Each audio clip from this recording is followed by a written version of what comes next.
helping arms of Greece's sir. But you must show a favor.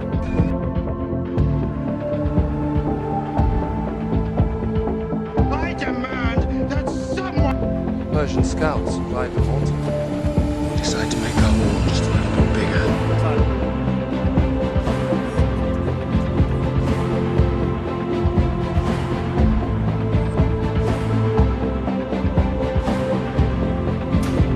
This is where we hold them.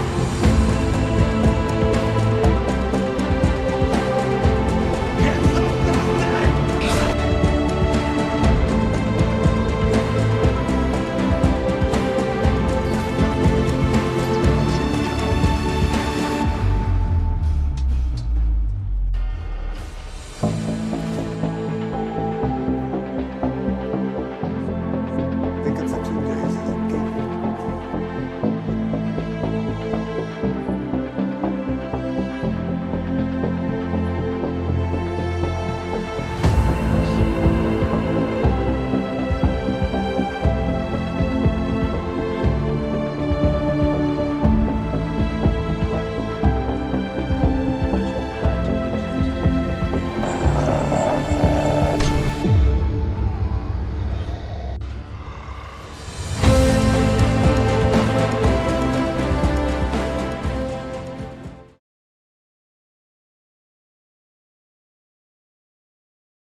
In the movie 300 Spartans, a sword blow does not start the conflict. The story starts with a baby being held over a chasm, while his right to life is discreetly assessed. In the first few minutes, Zack Snyder depicts Sparta as a place where even a child's frailty is not tolerated, rather than as a lovely myth of valiant warriors.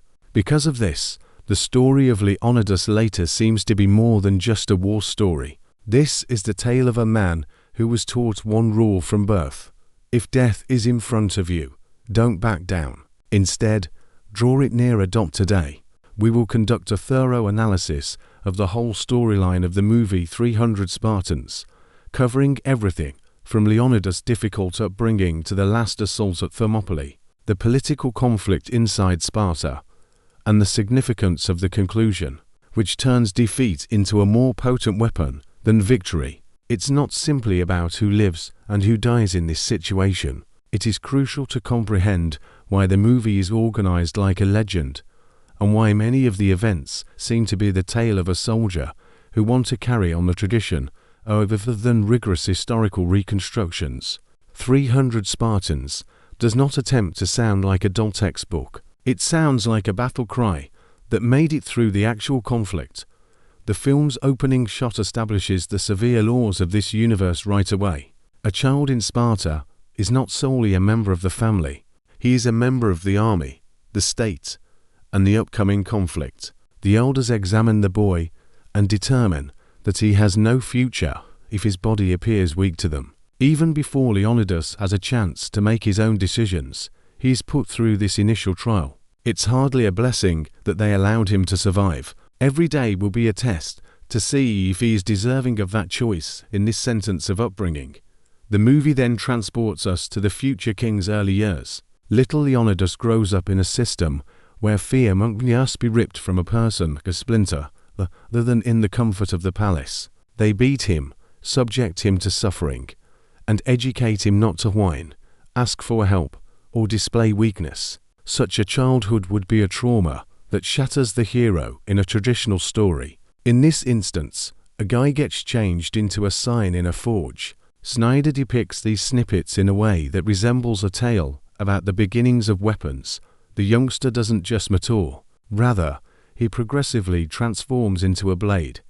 The interaction between young Leonidas and the wolf is the most significant event in this early section. A predator that is physically stronger, faster, and more dangerous confronts him if he is abandoned and left defenseless in the cold and darkness. It's more than a test of survival. This is the initial, scaled-down form of the full future conflict. A seemingly unbeatable beast stands in front of the youngster. He has no walls, no army, and no assistance. However, there is patience, focus, and the capacity to strike at the ideal time. Leonidas refrains from charging directly at the wolf. He entices it into a small opening between the rocks, where the enormous strength of the beast is no longer an advantage. The predator is unable to turn around in the tight space, and the youngster kills it because he knows the area better than the adversary, not because he's stronger than the wolf. The entire strategy at Thermopylae is hinted at in this seemingly straightforward scene. There will be more Persians. Their army will appear to be limitless. However, the numbers will no longer function as they should if you push a huge force into a small opening dot. As a result, the movie links Leonidas's personal history to the upcoming conflict right away. He did not choose Thermopylae at random. The first lesson is being repeated here. You cannot follow your opponent's rules when they are larger than you. You must pick a location where its size will become a vulnerability. The adult Leonidas, king of Sparta, husband of Queen Gorgo, and father of a young son, is then shown to us. However, Snyder does not depict him as a composed monarch. The monarch is essentially a fighter in this realm. He's surrounded by individuals who are similar to him, and his authority is based on more than just blood or title.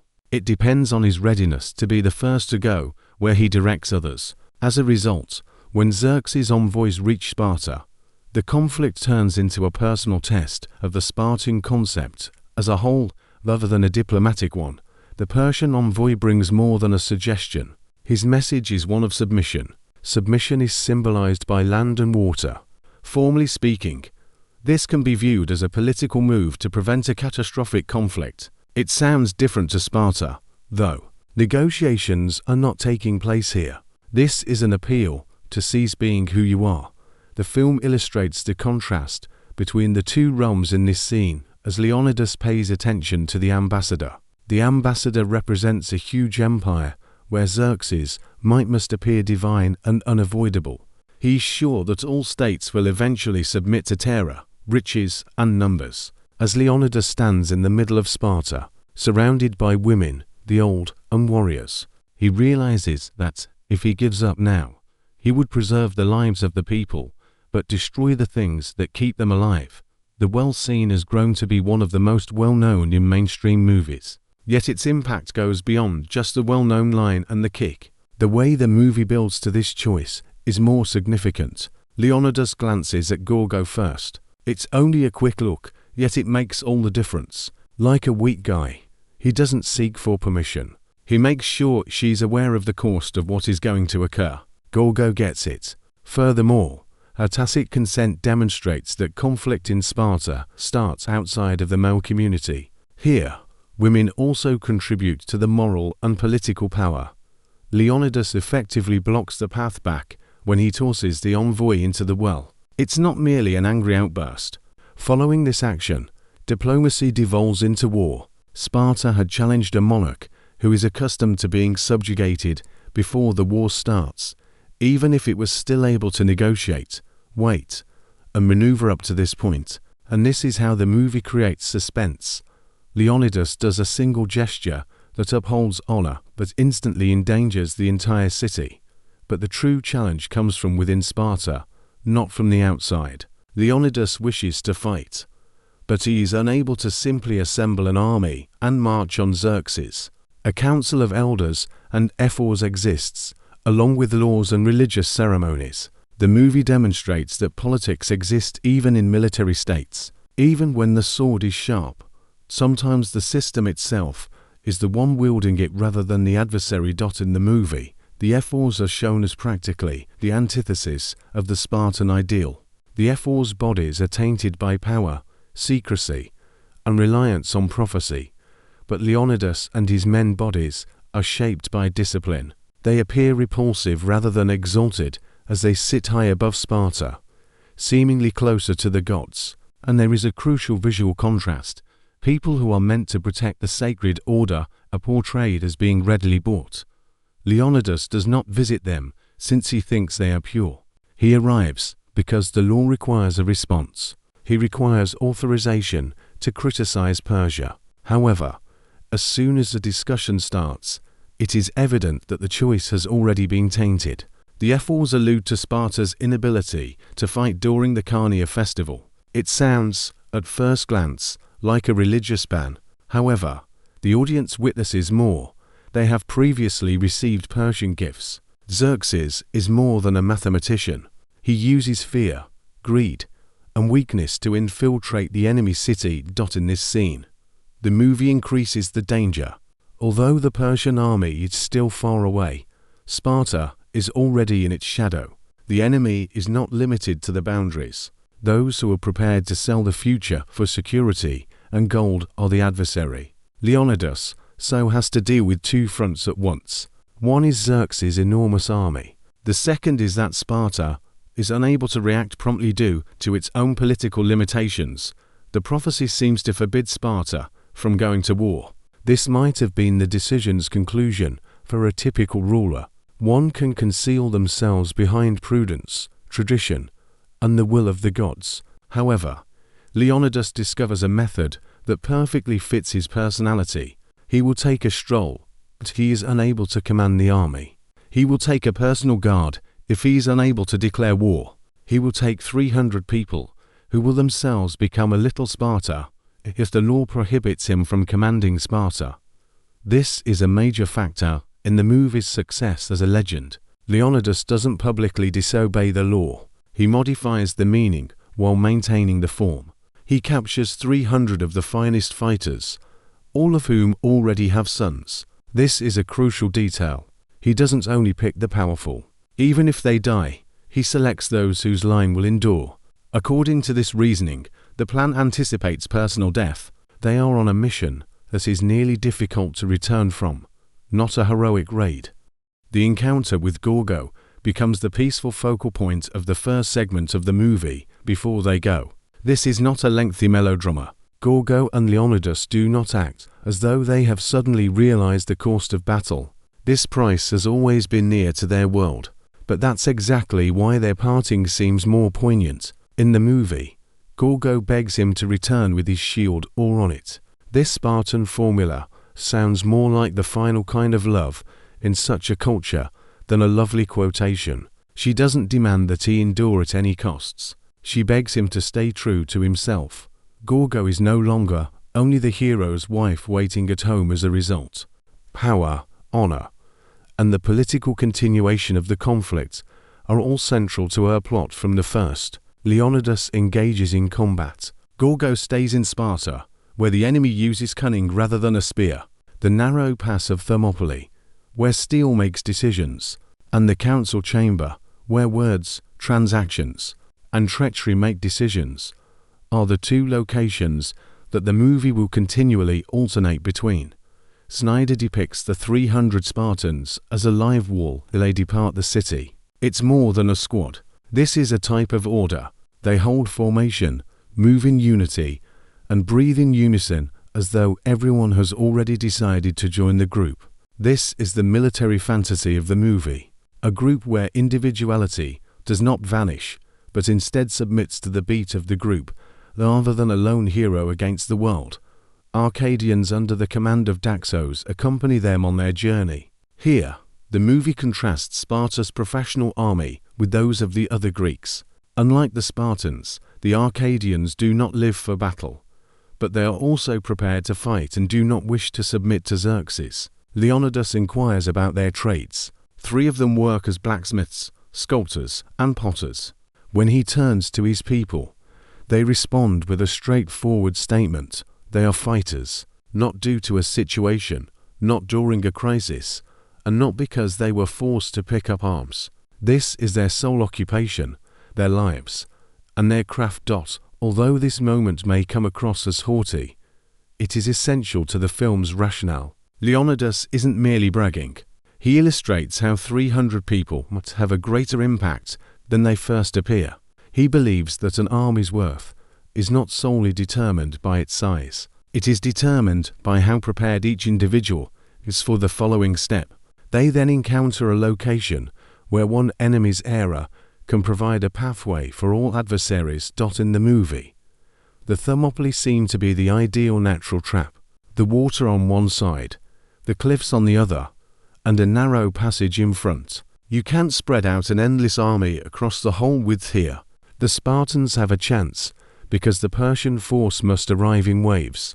Not an opportunity to overthrow the empire entirely, but an opportunity to stall it, wear it out, and demonstrate to all of Greece that Xerxes can be held accountable for every move. However, another individual who profoundly alters the path of history emerges prior to the great fight. An outcast with Spartan ancestry, Ephialtes approaches Leonidas and requests permission to fight with the others. Despite his disfigured body and inability to grasp the shield as required by the phalanx, he secretly longs to be acknowledged. He learned the Spartan techniques from his father, who also kept the sword, spear, shield, and hope intact. Ephialtes sees this conflict as an opportunity to demonstrate that he is not a mistake, a weakness, or someone who has been expelled from Sparta, because it illustrates the brutality of Spartan beauty. The incident involving Leonidas and Ephialtes is significant. Leonidas does not make fun of him, degrade him for his own amusement. He even admits that he wants it. However, he refuses to give him a spot in the ranks. The phalanx depends on each person's shield, not because Ephialtes lacks bravery. Both the neighbor and the owner are protected by the shield. The line as a whole dies if it cannot be raised high enough. Although this choice appears rational and military, it causes emotional pain. When Ephialtes arrived for recognition, the same ruling was repeated. You don't fit, Sparta told him once again.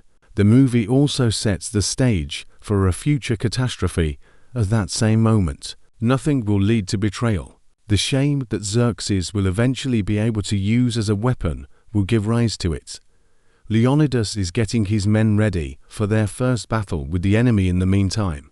The Persians do not approach like a regular army. With their money, masks, many peoples, various beasts, servants, generals, and promises of power, they resemble the movement of an entire globe. In the movie, Xerxes uses both seduction and fear to create an empire. In a large system where resistance seems pointless and acquiescence seems sensible, he offers them a home. 300 men in red cloaks, nearly naked, armed with spears, shields, and the knowledge that they might not return, stand in opposition to this system. Leonidas does what he did with the wolf as a youngster prior to the first battle. The narrowness is his choice. He pushes the adversary into an area where their advantage is weighed down and uncomfortable. A wall is formed by the Spartans. At this point, the movie transforms discipline into spectacle as their shields connect and spears are thrown forward. This place is not chaotic. Sparta's initial strength is order rather than rage, and it becomes evident why Leonidas risked everything when the first wave of Persians surges into the pass. The massive army is unable to use its mass right now. The troops of Xerxes roll down the edge, fall under spears, slam into one another, and shatter against shields. Push, strike, step, strike again. The Spartans move like a machine. Snyder records the battle so that every blow resembles an artwork on a graphic book page. The violence is not only enhanced by the slow motion, it presents the spectator with a style of fighting in which each motion is deliberate and elevated to ritual. The Persians are humiliated as a result of the initial attack. They anticipated swiftly crushing the little detachment, but instead they encountered individuals who appeared to be designed specifically for this kind of route. Although this is not yet a defeat for Xerxes, it is already an insult. His reputation as a godly ruler depends on the elimination of opposition in front of him.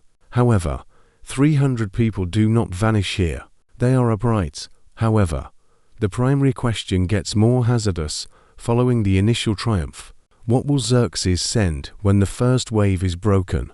Ordinary soldiers, the finest fighters, monsters imported from other countries by his empire?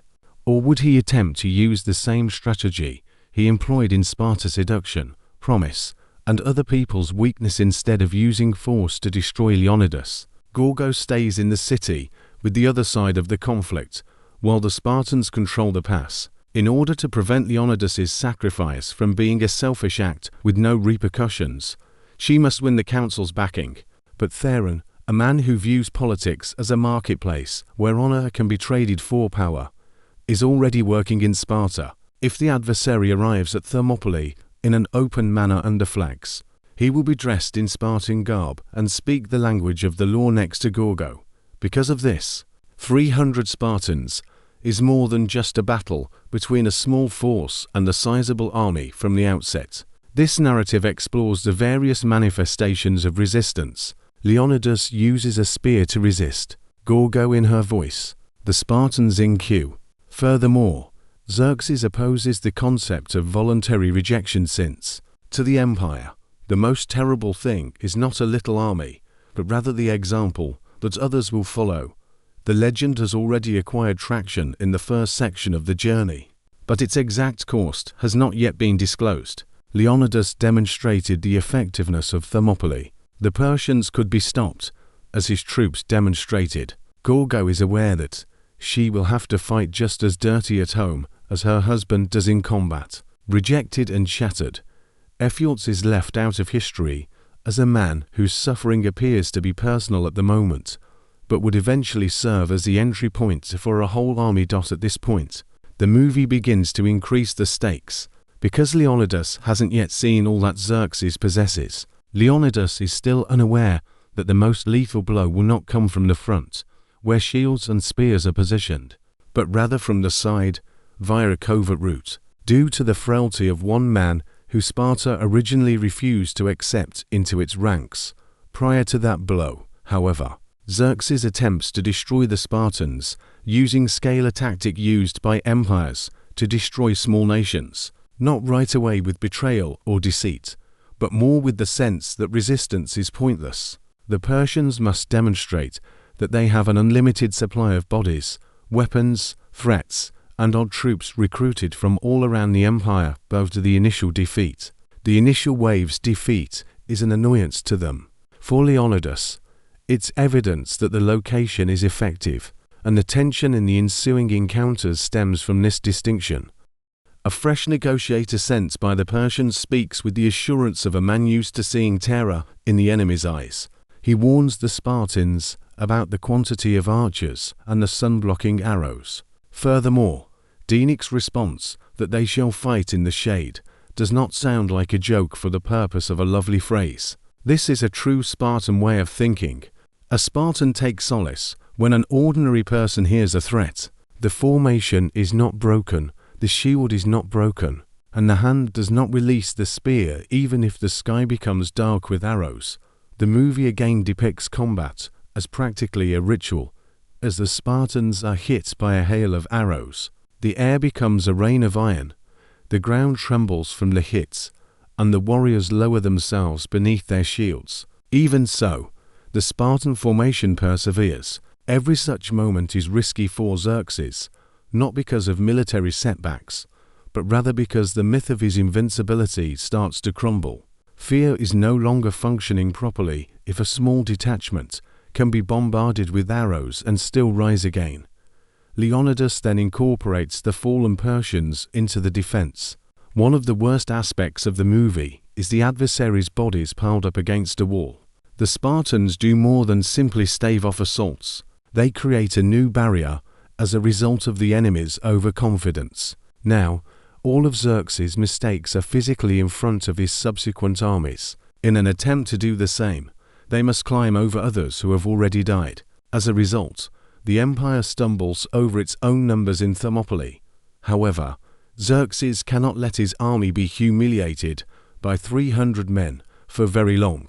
As a result, the immortals are dispatched to fight. In the imperial myth, they are the elite, the king's own fearsome force, warriors whose very appearance is supposed to restore the Persians' sense of dominance. They look to be a terrifying vision that has appeared on the battlefield in place of ordinary troops due to their masks, movements, black attire, and general appearance. Here, the movie makes it very evident that 300 Spartans is told as a tale. The immortals appear almost demonic, as though Dilios, the story's future narrator, were purposefully enhancing their appearance for a future listeners. This is a crucial component of the style of the movie. This is not a neutral world. It is seen through the eyes of people who wish to use recollection as a weapon and combat as a memory. As a result, the heroes grow larger than life. The villains grow more terrifying, and every blow serves as both a symbol and a component of the conflict. The Spartans are once again up against a challenge that ought to be more formidable than the typical wave in the conflict with the immortals. However, their reaction is still the same: discipline, shield, spear, and formation. Although the immortals are speedy, lethal, and terrifying, their elite status is not entirely apparent in the tight pass. They are compelled to go into the same small hallway where Leonidas is already setting the rules. It also becomes evident when the Spartans begin to shatter them. The moniker Immortals is only effective up until the first meeting with individuals who do not fear death. Leonidas and his unit as a whole are particularly significant in these scenes. The film focuses on Captain, his son Astyanos, the bold and intelligent Dilios, and Dilios, the narrator. In order to prevent the 300 from remaining an anonymous mass, this is required. Everybody has energy, a gesture, a voice, and a way of holding themselves, even if they don't have an impressive life story. We can see that there are living humans behind the shared wall. Additionally, the more emphasis the movie places on their unity, the more difficult it will be to recognize the point at which this unity starts to lose individual faces. Xerxes personally visits Leonidas following the Immortals' defeat. Although there isn't much actual fighting in the movie, This encounter is one of the main duels. Xerxes is more than just a monarch. With his towering height, gold, piercings, serene voice, and almost soft menace, he has the appearance of a man who has transformed into a god. Because he is accustomed to armies yelling for him, he doesn't shout. He doesn't need to use a sword to demonstrate his strength. Because entire countries have already come to the conclusion that he is inevitable, he decides to use seduction rather than force in his dialogue with Leonidas. Xerxes offers wealth, power, and the spot next to the winner. He's not merely requesting to bow down. He invites Leonidas to join a new society in which privilege will take the place of opposition. This is a crucial point. The empire does not always instantly eliminate its most formidable adversaries. It occasionally attempts to purchase them, because purchasing an adversary demonstrates its strength more effectively than killing one. This plan scares Leonidas more than another assault. Everything is more straightforward in combat. You hold the shield as the enemy gets closer. However, Xerxes is attempting to alter the meaning in this instance. He desires that Leonidas cease to be the ruler of free men and turn into a symbol of another person's triumph. Even before he can finish speaking, though, the Spartan declines. He's unable to accept such a world, as seen by his body, eyes, irony, and composure. Because not just the 300 will die if he kneels, they will die because of the precise reason they left Sparta. Xerxes makes an effort to come out as forgiving. He talks as though he is offering Leonidas an opportunity to rescue the populace. However, the movie demonstrates that this is a predator's pity. If the living consent to be his property, he will spare them. Leonidas, on the other hand, adopts a different reasoning. It is preferable to die as a free man than to continue living as evidence of another person's power. In actuality, such a role might appear unachievable, excessively severe, and even inhumane. However, this is exactly what becomes the central theme of the movie's tale. Additionally, Ephialtes receives an offer that he can no longer reject, while Leonidas resists Xerxes' appeal. Because the movie does not initially depict him as a straightforward villain, his journey following the conversation with Leonidas is especially heartbreaking. He is not in love with Xerxes when he travels to the Persians. He reaches the point when he is at last prepared to be seen. Unlike Sparta, Xerxes also knows which button to press with ease. Everything that Sparta failed to provide for Ephialtes is promised by the empire: women, money, a sense of community, and the appearance of respect. Xerxes views his body as a tool rather than a weakness, and this has a horrible irony. Ephialtes was turned down by Sparta since he was unable to protect the formation. He can demolish this organization, which is why Persia accepts him. Xerxes perceives a covert route where Leonidas perceived military weakness. The way around Thermopylae is revealed by Ephialtes, and the 300's fate is essentially set in stone from that point on. For a long time, the movie demonstrated that the Spartans cannot be defeated from the front. The first onslaught cannot frighten them, arrows cannot destroy them, the elite cannot vanquish them, and the monarch cannot purchase them. However, they are susceptible to outside influences. The line, the front, and the obvious direction of the blow determine their strength. Because betrayal occurs where the barriers are not, it is effective. In the meantime, Queen Gorgo is using cunning and shame to forge her own route in Sparta. She must persuade the council to dispatch the troops.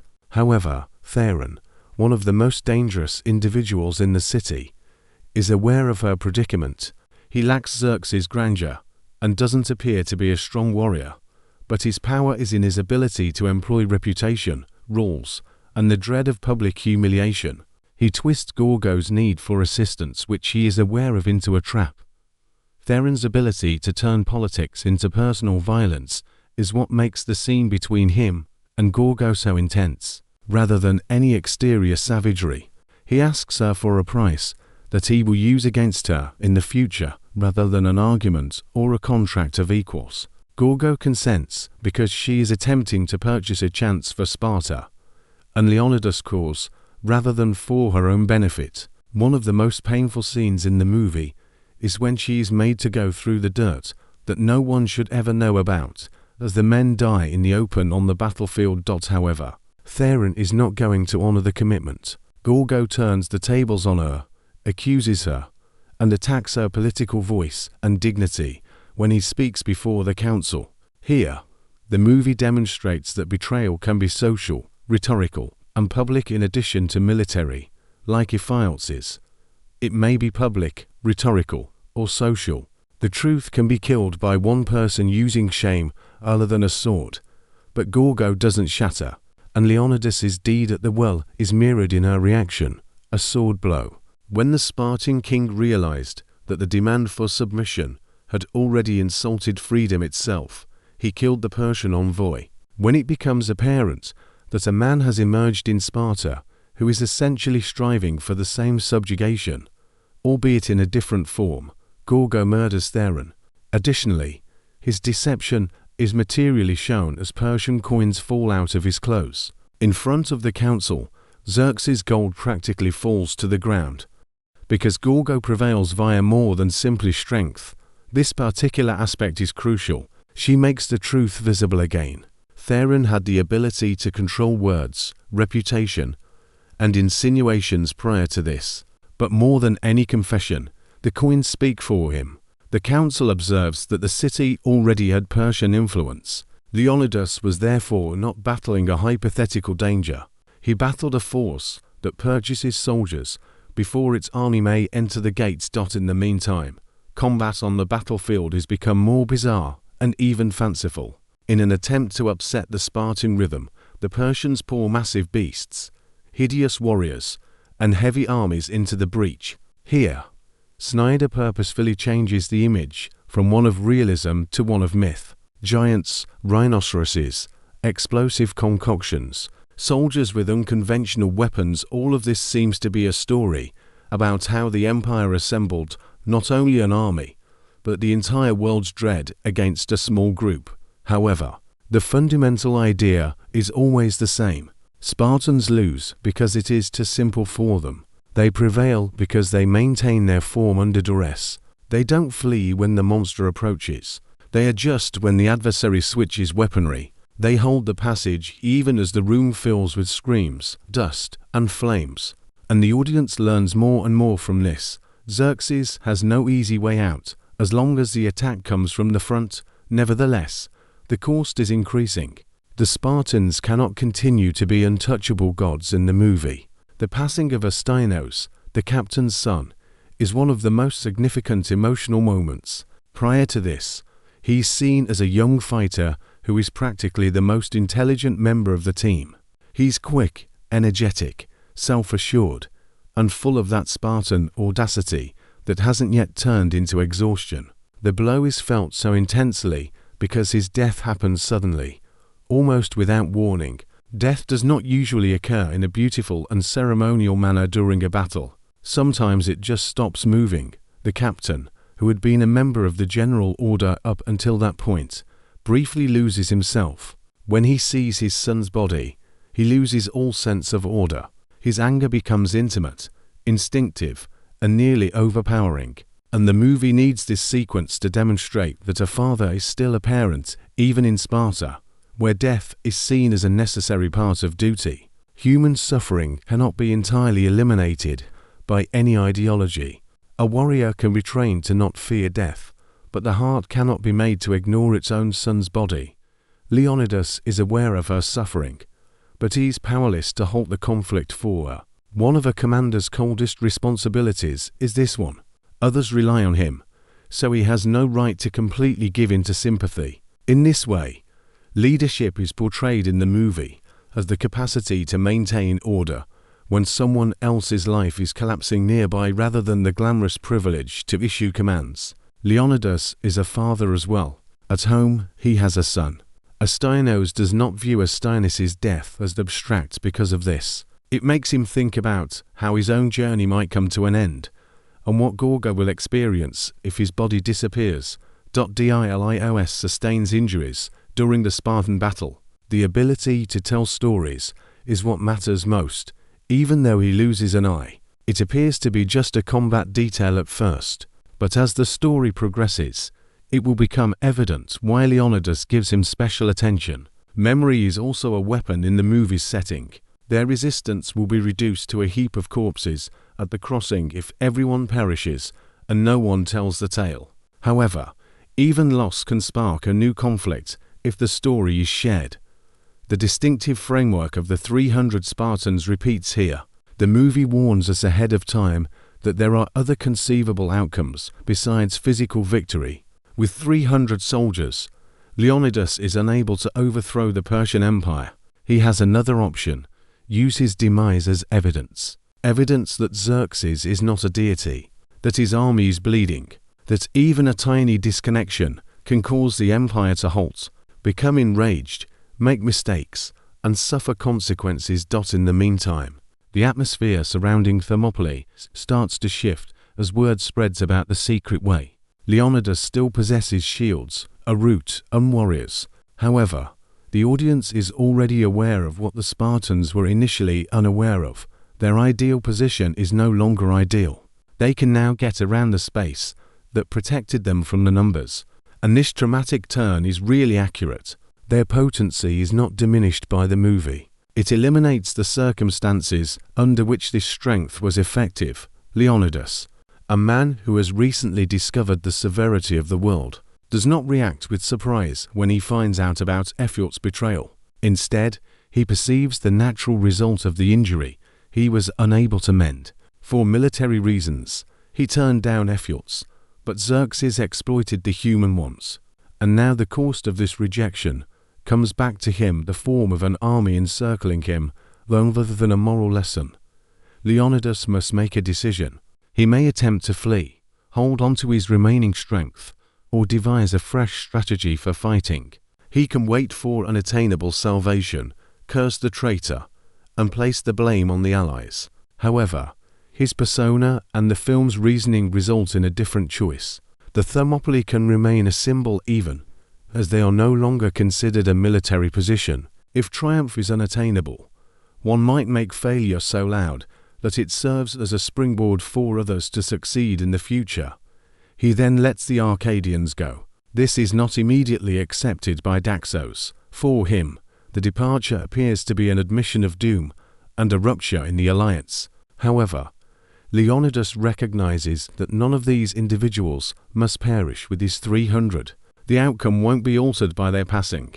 However, the news might be disseminated through their lives. Pride, strategy, and an odd kind of mercy are all present in this choice. The Spartans still exist because their narrative was constructed with this purpose in mind. To prevent this end from fading into stillness, the others must depart. Dilios is also told to come back. The warrior wants to remain with the monarch and die with his brothers. Therefore it is practically a punishment. However, Leonidas assigns him a new task. He has to tell. He needs to make sure that everyone in Greece is aware of what transpired at the Hot Gates. And as a result, Dilios changes from a wounded soldier to a meaningful custodian. His speech briefly takes precedence over his sword, but the movie makes it very evident that a voice can inspire more people to fight than a single blade. The tone of the movie shifts as the noose tightens around the Spartans. In the past, it was always a matter of whether they could survive another round of attacks. Now, the question is different. If the end is practically certain, how will they confront it? As a result, the tension increases rather than decreases. Miraculous salvation is no longer what we anticipate. We keep an eye on people to see if they can stay true to themselves when all of their typical aspirations have been dashed. Xerxes feels that he now has control over the situation because of the betrayal. He's able to give Leonidas life once more. However, this promise now seems even more hollow than it did initially. It is now technically impossible to kneel after all the dead. Ephialtes' demise, Dilios' injuries, and the evidence that the Persians buy and break individuals. Leonidas believed that everything that had previously was paid for in blood would be destroyed rather than saved. And there's still a feeling of heavy, fleeting silence before the last day. Now, the 300 Spartans are doing more than just guarding the pass. They are straddling the line between legend and history. There is no possibility of a traditional win behind them. Xerxes, his army, his archers, his gold, and his belief that every man will eventually pay the price for his capitulation are all in front of him. Leonidas, on the other hand, must demonstrate with his ultimate choice that some individuals cannot be bought, not even with their lives. At this point, the movie ceases to be about the Spartans' chances of survival. It turns into a tale about how a person decides to pass away when their life is on the verge of being taken. Leonidas is aware that Xerxes will take over the area. The narrow pass no longer provides the same level of defense. The Persians are flanking the position, and the secret path is open. However, the Spartan monarch has one final possession that Xerxes cannot take by force: the significance of what is taking place. This connotation is important to the battle's conclusion. Leonidas doesn't make a last-ditch effort to flee. He does not attempt to conceal his people under the delusion that the conflict is still reversible. He informs everyone that they will now remain until the absolute end. Additionally, this choice in the movie does not seem insane. Rather, it is the result of all that has been given to us since the very beginning. The man who holds the empire's throat to the very end is the youngster who managed to survive the Wolf in the small path.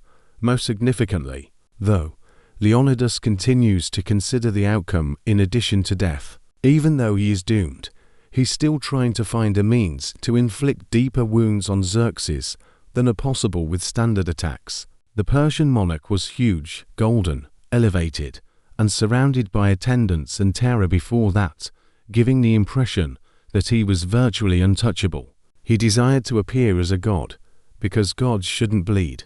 Consequently, Leonidas's ultimate objective goes beyond simply eliminating as many adversaries as he can. He wants to show everyone that he is a guy. On the surface, everything has entirely changed when Xerxes reappears in front of him. Leonidas used to be the pass defender. He is now encircled. His refusal used to be the boldness of a small squad. The refusal now sounds like the voice of someone with very little left. And for that reason, it gets riskier. Xerxes can envision triumph when he looks at the pitch. However, Leonidas sees the final opportunity to dispel the myth when he stares at him. The movie sets up the well-known scene in which Leonidas appears to bow. The shield hits the floor, the helmet is taken off, and his spear drops. This could be seen by the Persians as a long-awaited sign of surrender. For Xerxes, it is proof that even the most obstinate adversary eventually realizes who they are facing. However, the audience is already familiar enough with Leonidas to recognize that this movement has a trap. This man was not meant to be on his knees in order to be saved. He takes off his helmet and shield in order to release his body for the throw, not because he is giving up.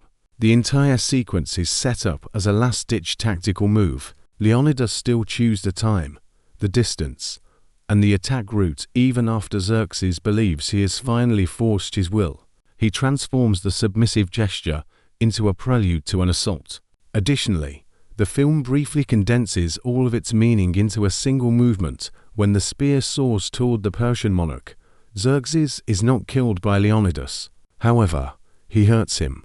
The person who claimed to be divine has blood on his skin as the spear cuts his face. In the traditional sense, this is not a military triumph.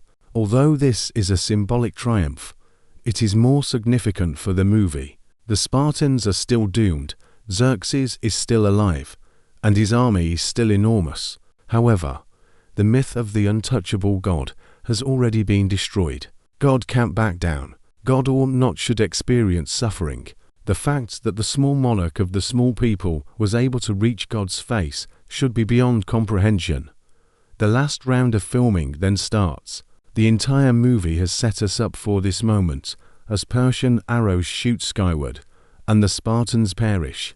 They don't flee. They don't ask for forgiveness. They don't attempt to haggle over the final seconds. The film's visual aesthetic transforms their bodies falling among shields, spears, blood, and dust into an image of defeat, rather than a true account of carnage. Every slain warrior appears to be incorporated into the image that is supposed to follow them among his people. Leonidas perishes, and he doesn't seem to have lost everything in his last look. Conversely, the movie presents the king's demise as a finished act. Sparta was not immediately saved by him. The Persian Empire as a whole was not permanently stopped by him. He didn't go back to Gorgo and his son. However, he chose the 300, left the city, and did what he wanted to do after the Ephors rejected him. He left a legacy that cannot be buried with the corpses, made Xerxes pay, and served as an example for the Greeks. Dilios is crucial because of this. Neither a flight nor a weakness characterizes his homecoming. The voice of those who stayed is carried by him. His story turns recollection into mobilization, and the Battle of Thermopylae into memory. We were introduced to the legend of Leonidas at the start of the movie, which was narrated passionately and exaggeratedly. By the end, it's evident why it sounds precisely that way. Dilios is not merely narrating what happened. In order to mobilize the populace for the upcoming conflict, he crafts a picture. The conclusion transports us to a different time period prior to the Battle of Plataea. Time has passed, and a massive Greek army now stands in front of the Persians instead of 300 Spartans. The entire movie is essentially Dilios' lecture to the warriors, outlining their purpose for being here. Instead of referring to Leonidas as a deceased monarch, he describes him as a man whose passing became a directive for the living. And the entire ending's meaning is altered as a result. It was not intended for 300 to win on their own. They were meant to rouse the others. The movie concludes with a fresh battle assault, rather than a serene epilogue.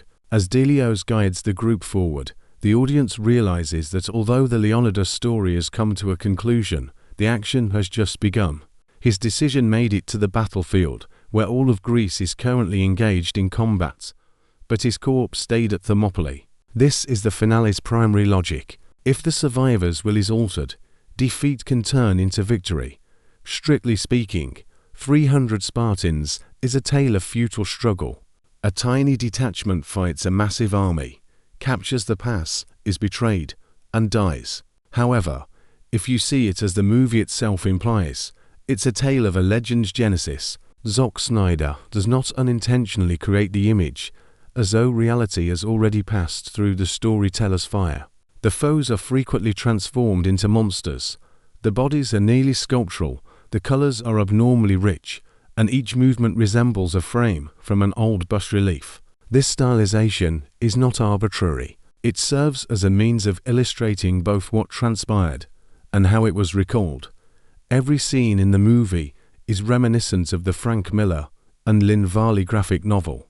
With its sharp silhouette, striking contrast, red cloak against a pale sky, and the warrior's body frozen in the instant of impact, this frame frequently resembles a living comic panel. Snyder makes no effort to conceal the material's comic book roots. Instead, he uses it as the primary language of the movie. Like a result, 300 Spartans appears like a fable painted with blood, light, and bronze, rather than a typical historical drama. This is particularly evident in the way the movie deals with bodies. The Spartans are portrayed as being brought to life for combat, almost like statues. The concept includes their physical shape. They appear to be more than just well-trained people. They are physical representations of discipline that are engraved in their muscles. Although the extreme aestheticization of violence in this method can be criticized, it contributes to the film's portrayal of Sparta as a society in which the body becomes a political statement. By the way they look, each fighter conveys, "We were only ready for this." In contrast, the Persians are frequently portrayed as excessive. Gold, jewelry, piercings, masks, strange warriors, enormous monsters, and horrific people. Everything about their image conveys riches, diversity, plurality, and the ability to unite disparate peoples under a single empire. However, the movie does not present this diversity in an objective manner. It purposefully creates the Spartan legend's viewpoint, in which the enemy must seem alien, terrifying, and nearly inhuman. This is a crucial aspect of the movie, since it was the reason it generated so much controversy.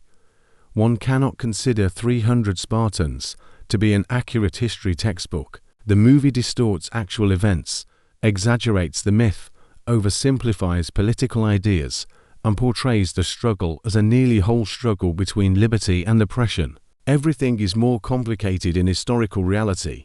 The Persian Empire was not a mocking country of monsters. Sparta itself was a tough civilization with very strict laws, and the Greek world was diverse. However, the movie doesn't claim to be a scholarly reconstruction. It speaks the language of heroic mythology from the outset, with facts filtered through the memories of the winners and the desire to motivate the next generation of fighters. Here, it's crucial to comprehend why the movie had such a profound effect on the general public. It doesn't provide an intricate political map. She presents a formula that is purely emotional, a mortal ruler versus a guy who claims to be a deity, discipline against anarchy, freedom against idolatry, and a small number of people against unattainable power. This is an old, straightforward, and extremely potent recipe. It works because it makes the audience want to stand when standing is nearly impossible, rather than because it explains the whole story. In this way, Leonidas is not presented as a psychologically nuanced figure with a major internal struggle. He has a distinct depth. He barely has any doubts.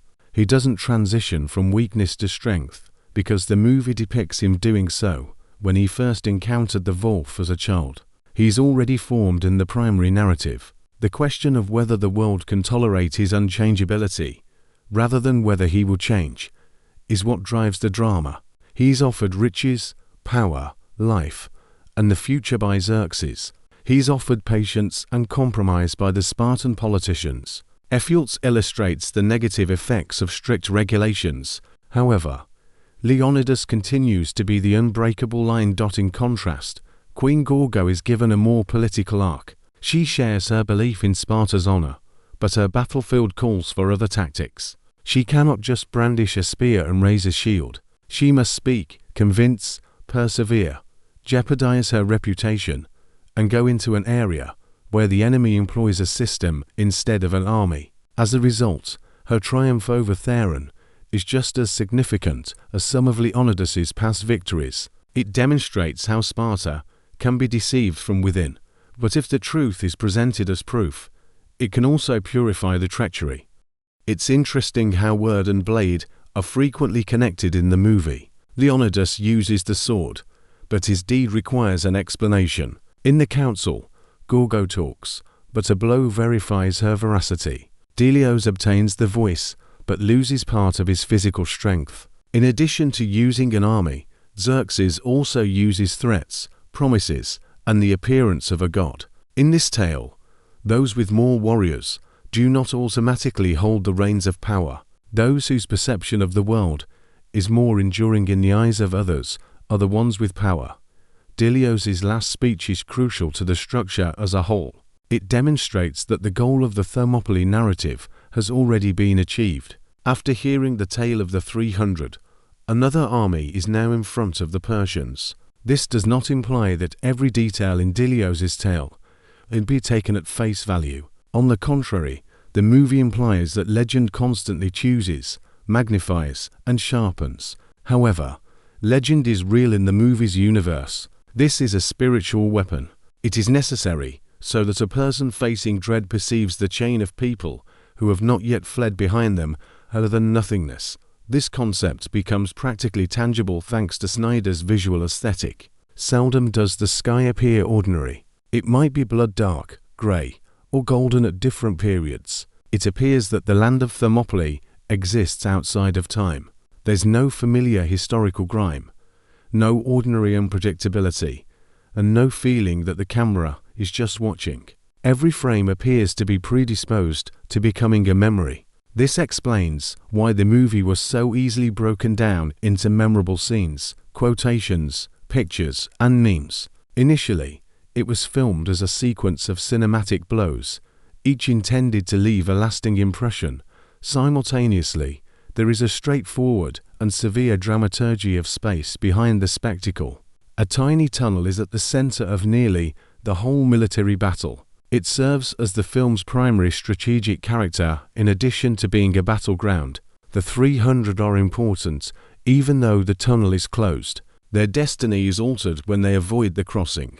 This rule is taught to the audience beforehand in the children's scene with the wolf, and it is destroyed in the finale by Ephialtes' betrayal. Thus, geography serves as a story device in this instance. The final vast field transforms the battle from defense to sacrifice. The narrowness offers hope, and the secret passage destroys that hope. One of this system's most disagreeable yet crucial components is still Ephialtes, because he is the one who makes the way for the adversary. It is simple to despise him for the betrayal. However, the movie makes his suffering comprehensible enough that the betrayal doesn't feel arbitrary. He aspires to be a Spartan, but he is unable to fulfill the requirements that Sparta views as essential. Leonidas declines him due of the phalanx's necessity, rather than a nasty whim. However, the cause is irrelevant to a man who has spent his entire life in exile. All he hears is the last no. Ephialtes is defeated by Xerxes because he gives him a reflected yes. This is long awaited, but it's not sincere, human, or real. He views him as a helpful traitor rather than an equal. The tragedy is that, in his quest to at last become someone, Ephialtes turns into a person whose name is linked to the passing of the people he so badly desired to be a part of rather than to recognition. This makes his plot one of the most bitter in the movie. The outsider returns to the system through a weakness and aids in the destruction of those who were an unreachable ideal for him, rather than destroying it from the outside as an enemy. Another aspect of the Spartan myth is also revealed by Captain. He was a part of the Iron Machine before to his son's passing. Following Astyana's passing, the guy who could not be totally erased by discipline emerges. His anger serves as a reminder that there is a true cost hidden beneath the stunning images and stirring remarks. Every one of these fighters is a brother, parent, spouse, or son. Sparta can help you overcome your fear of dying, but it cannot make it simple. And for a little while, the film lets this suffering through without any embellishments. Despite all of its stylization, the pain then reverts to the general rhythm, though. Although brutal, it's essential to the image. The arrangement would disintegrate if each individual strike halted the fight. Grief must be used as fuel rather than as a stop. According to Spartan philosophy, even a parent who has lost a son must convert his grief into a blow in this world, which is why Captain keeps fighting. And this is terrifying as well as admirable. The movie depicts the power of such a culture, but it also highlights its terrible price. As a result, 300 Spartans evokes conflicting emotions. On the one hand, it is a compelling tale of fortitude, bravery, the readiness to stand up for liberty, and refusing to submit to someone who has proclaimed themselves to be a god. However, the movie depicts a society in which a person's value is nearly solely determined by how well they can pass away. Leonidas is magnificent, but he was born into a society where boys are shattered by their upbringing. The weak are cast into the abyss, and love speaks the language of death and shield. Although Snyder doesn't always express outright criticism of this reality, the content itself leaves enough sharp edges for the audience to sense. Sparta's beauty is based on its unavoidable hardness, however. The sense of a limit, more than political simplicity or historical correctness, is the film's primary emotional impact. Sometimes it appears sensible to retreat, compromise is realistic, and submitting is a means of saving one's life. The 300 Spartans reacts to this situation as sharply as possible. Not every life is preferable to death if it necessitates giving up one's own identity. This is a fantastic tale, but it is not a universal guide for reality. The plot of Leonidas is already resolved by the end of the third section of our review, but the movie itself still needs a closer look at how it was made, why its visual aesthetic became so familiar, what it owes to Frank Miller's graphic novel, why it simultaneously became incredibly popular and caused controversy, and how the conclusion alters how the entire battle is perceived. Because how many Persians they murdered is not the primary question following the death of the 300. Why spectators still recall their ultimate formation as if they were in front of that dark sky with arrows blocking the sun as the primary question. In order to comprehend why 300 Spartans has had such a lasting impact on society, one must consider both the storyline and the production process. For ages, the myth of Thermopylae, a tiny group of people facing a powerful force, has persisted. However, Zack Snyder did more than simply use a historical episode. He introduced an already altered, highly stylized version of Frank Miller to the screen in a manner akin to a battle fresco, where each frame should resemble a completed legend rather than a chance observation. Frank Miller's graphic novel served as more than just a movie's storyline. It turned into a graphic blueprint Snyder attempts to capture in the cinematic language, compositions, stances, contrasts, and the sense of a flat but potent image where the hero's figure stands out strongly against the background of the world. Because of this, a lot of the movies frames Leonidas against the sky, red-cloaked Spartans, spears in front of the enemy's face, bodies frozen in mid-jump, as if time had paused for a single blow, can be halted and seen as a separate page. This is the exact reason why 300 Spartans doesn't resemble a conventional battle scene. The filmmaker of a typical historical picture frequently aims for a sense of reality, dirt, confusion, randomness, the weight of metal, worn-out faces, and the unpredictable nature of combat. Everything is different here.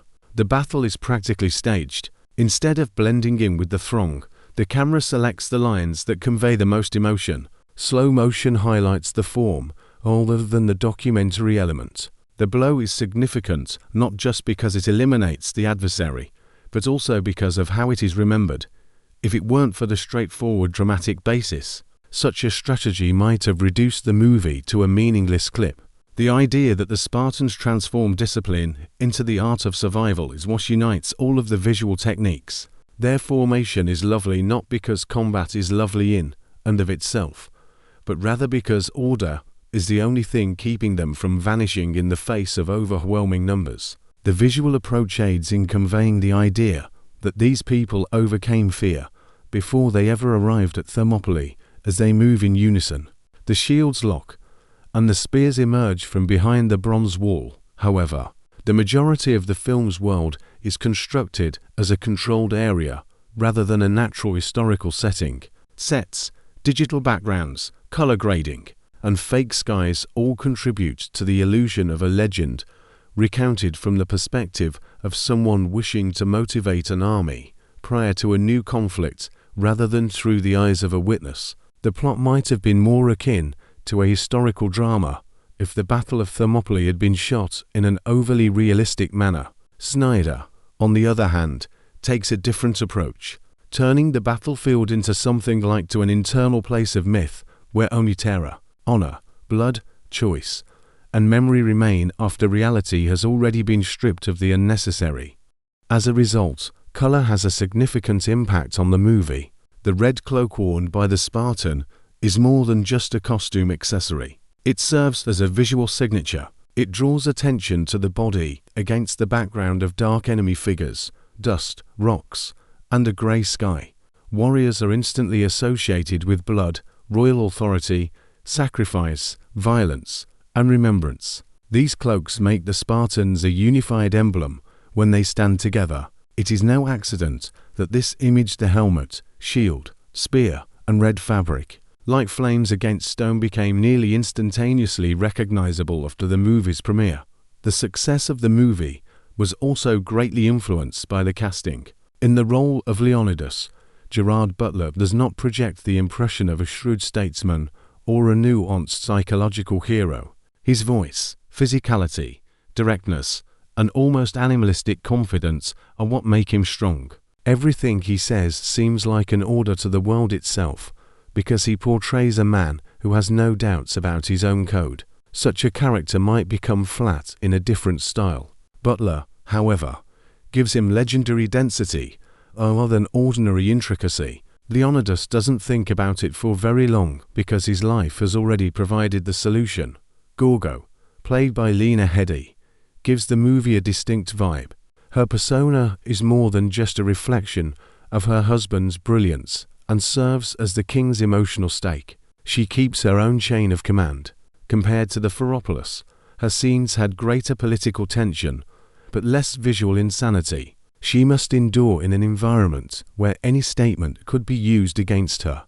Additionally, Headey portrays Gorgo in a way that maintains her dignity, even throughout the most embarrassing situations. Even though she doesn't say anything, that doesn't mean she's weak. It feels like a blow that has been withheld. In the role of Xerxes, Rodrigo Santoro crafts a character that almost purposefully surpasses the typical human scale. In a realistic scenario, his Xerxes does not resemble a historical monarch. He is a massive golden shadow, a figure of pressure and seduction, and a man who speaks softly because there is an unending army behind his softness. He doesn't sound rushed. In any case, he appears to be sure that time is on his side. The wound on his face at the end is crucial because the movie removes the enemy's skillfully created inaccessibility rather than his physical body. After the conclusion, David Wenham's portrayal of Dilios becomes more apparent. He's first a voice among voices, a member of the line, and one of the soldiers. But with time, it becomes evident that his viewpoint is what keeps the whole movie cohesive. He does more than simply link the scenes in his narration. He explains the image's extreme contrast, exaggeration, and proximity to legend. Not for the archive, Dilios says. He narrates the tale to incite conflict. His voice can therefore be heroicizing, biased, and emotional. This is a task rather than a problem in the movie. In order for the plot to have an adversary without a Persian mask, Dominic West must play Theron. Theron doesn't appear to be a monster from the army of Xerxes. He has a position in the political system, speaks, bargains, and smiles, because a phalanx cannot stop him. This makes him even more deadly for the Gorgo line. You need evidence, a time, and exposure to defeat him. The film almost physically satisfies the audience when Persian coins fall from his garment, revealing the underlying decay. Although Michael Fassbender's portrayal of Dilios was not yet the worldwide celebrity he would eventually become, his presence was already highly apparent. Dilios is Sparta's bold, youthful spirit. He replies to the enemy with a rebellious ease, nearly smiles before death, and launches himself into combat as though danger only serves to validate his right to survive. Through him, the movie depicts both the burden of responsibility and the peculiar happiness of a warrior who discovered his true calling. However, the Spartan squad's entire visual organism continues to be the film's primary actor. Individual faces are significant, but the way people come together to make a formation is what gives the image its power. Snyder frequently shows bodies as components of a geometry rather than just as separate figures. A wall is formed by shields, a line of spears is formed, a patch of color is created by cloaks. The shouts even start to rhythmize. The movie is nearly musical in this way. Attack, halt, slower, strike, fall, and regroup. Tyler Bates' music heightens this sensation. She doesn't make an effort to be inconspicuous or subtle. Her job is to make every scene seem more ritualistic by increasing the stress. The battle is transformed into an almost religious performance by the use of drums, choirs, and thick sound layers.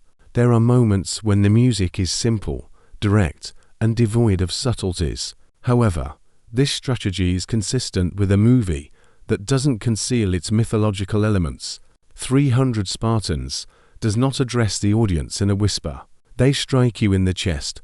The movie was a box office success after it was released. The movie attracted a sizable worldwide audience and swiftly rose to prominence as one of the major visual hits of its era. Despite having a comparatively modest budget for a Hollywood blockbuster, the advertising campaign and the story's notoriety were not the only factors. The movie came out at a time when new worlds could already be created using digital stylization, but the audience had not yet grown weary of it. From the first frame, 300 appeared new, aggressive, and identifiable. Recalling the background of Zack Snyder's career is crucial. He had already gained notoriety with the remake of Dawn of the Dead, but it was 300 that established him as a director whose aesthetic the general public could quickly identify. After the movie, discussions on Snyder as an author included slow-motion punches, heroic poses, striking light-shadow contrasts, love of the body as a symbol, and a photo that you wanted to turn into a poster. This was perceived by some spectators as a potent cinematic language. Others perceived an overabundance of beauty that occasionally replaced complexity. These discussions about the movie were unavoidable because of its energy, rhythm, spectacle, directness, and sense of legend. 300 Spartans is incredibly easy to enjoy. However, it can also be criticized for oversimplifying history, drawing a stark contrast between the West and the East, portraying Persians as hideous and monstrous, and aesthetizing the warrior physique in a way that is almost cult-like. There isn't much space for grey areas in the painting. It constructs the world in a manner akin to a propaganda poster, which by definition dislikes intricate explanations. On the one hand, this is exactly what gives the movie its impact. It communicates with unadulterated clarity. This is the tiny line of shields. This is the tremendous power. And this is the decision to bow or stand. However, something is always cut off by such clarity. The impression of a distant, almost magical empire obscures historical Persia. Despite its harsh and sinister aspects, real Sparta becomes a symbol of liberation. Politics evolves into mythology, and it is crucial for the viewer to grasp this distance so as not to confuse the power of the cinematic image with a thorough understanding of history. However, the movie's internal logic is nearly perfect when viewed as a fiction. The goal is to make the story of the 300 feel like a blow that is still felt, rather than like a past event. Exaggerations are useful in this regard. The massive Xerxes is required so that the wound on his face becomes a symbol more than for historical accuracy. The demonic immortals are only necessary to make the Spartans' victory appear to be a triumph over dread, not to paint a true picture of the Persian aristocracy. The conflict becomes a memory rather than a chronicle because of the sky, the color, the slow motion, and the screaming dot. It's interesting to note that, despite its savagery, the movie has a very straightforward, emotional message. There is hardly any time for the audience to question who they are supporting. Even the most contentious elements of their existence momentarily disappear when Leonidas and his troops confront death with such dignity. In the film's dramatic machinery, the 300 fight against a power that demands worship, but we can comprehend that Sparta as a genuine community was far from an ideal vision of freedom. Additionally, films always function especially well when the audience can physically sense the moral line before beginning to think about it. However, if the movie relied only on shouting and muscles, it would not have lasted as long. There are some really exact dramatic connections. Thermopylae and wolves, the neighbor's shield and Ephialtes' rejection, Theron in the council and the ambassador at the well, the destruction of the heavenly image and Xerxes' wound, Dilios as a storyteller and a warrior. The narrative is unified because of these links. The narrative rhymes maintain the world's shape even when it appears overblown. Let's grab a shield. A shield is only a component of defense in a standard action film. In 300 Spartans, it is practically a symbol of morality. Ephialtes is informed by Leonidas that the Spartan shield shields both the warrior and the person standing next to him, because it converts military strategy into social ethics. This is one of the most significant sentences in the movie. Being a part of a line where your weakness can kill another is what it means to be a Spartan. Ephialtes cannot be admitted into the ranks for this very reason. His body's shape interferes with the system as a whole. Not because he is a coward, however, tragedy results from the same reasoning. People who don't fit in will unavoidably be rejected if society solely considers a person's capacity to carry a shield at the proper height. Ephialtes is the living result of this brutality. Although his treachery is horrific, it stems from a society that is unable to accept flaws. At this time, the movie shows a fracture in the Spartan ideal, maybe without fully expressing it. As long as it functions, their order is lovely. However, anything that is unable to integrate into the framework becomes a threat outside of it. The image of Gorgo exhibits the same duality. Although her might is clear, the very necessity of her agreement with Theron demonstrates that political power is still a cruel game. Even in a society where Spartan women are portrayed as more straightforward and free, Gorgo must bear a personal cost in order to have his voice heard. Furthermore, her murder of Theron is more than just retaliation. It's an effort to recover the voice he intended to destroy. As a result, her plot is more compelling than a straightforward family drama in which a wife awaits her husband's return from combat. The movie talks about freedom a lot, but it almost always comes with a cost. He loses his life for Leonidas' freedom. Gorgo's freedom comes at the expense of peril and shame. The greatest fighters must perish for Sparta to be free. The story of the bodies left at Thermopylae is what gives the Greeks their independence, not a lovely pact. This interpretation of freedom is extremely harsh. It has nothing to do with happiness or comfort. It's about refusing to accept the master, even if doing so doesn't save you. The conclusion doesn't feel quite terrible because of this. Leonidas does indeed die. His people are indeed dying. Yes, Xerxes is carrying on the offensive with physical force. However, the movie has already reinterpreted what constitutes success. The Spartans lost if survival was the main objective. They prevailed if the objective was to demonstrate that Persian might could be weakened. For a while, they succeeded in delaying the adversary if that was the intended outcome. Their deaths marked the start of increased resistance if the intention was to motivate Greece. This is the finale's power. It alters the standard by which we evaluate the result. As a result, 300 functions as a movie about a loss that doesn't act like a loss. The story usually ends with the hero's death. Here, Leonidas's passing initiates the subsequent one. The enemy's strength is typically demonstrated by the annihilation of a unit. This demonstrates that the opposition was so terrified that they had to concentrate all of their energy into a narrow line. Betrayal typically diminishes an accomplishment. Conversely, it highlights that the Spartans were never defeated from the front. The movie's influence on popular culture is also evident. Leonidas's cry, arrows obstructing the sun, shields in the pass, Xerxes as a golden giant, crimson capes, the line about Sparta, and the last spear throw are only a few of the pictures it gave the audience that are simple to recall and duplicate. However, the way the movie meticulously builds up to each of these moments is frequently overlooked beneath the phrases and memes.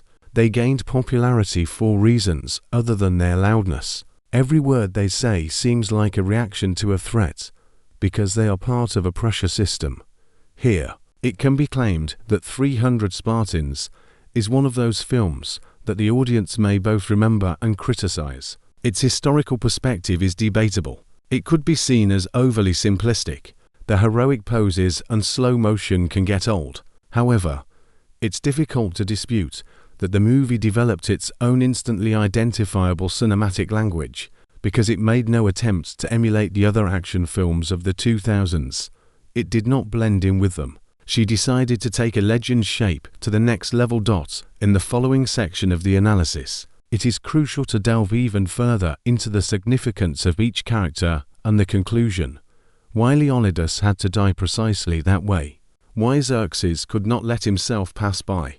Why Ephialtes' betrayal is far more powerful than any Persian assault.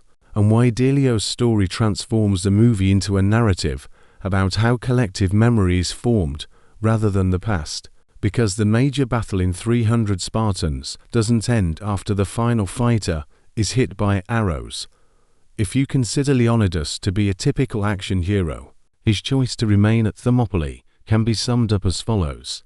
He is too arrogant to leave. However, the movie has a more nuanced framework. Although he has a great deal of pride, it is dependent on calculation. Leonidas is aware that holding the pass militarily is no longer feasible following the secret path's defection. He is aware, nevertheless, that Xerxes came for more than just to subjugate the region. He came to teach free people that their will is subservient to his authority. Leonidas's ultimate rejection just therefore be made public. Xerxes has to win a triumph that appears shameful.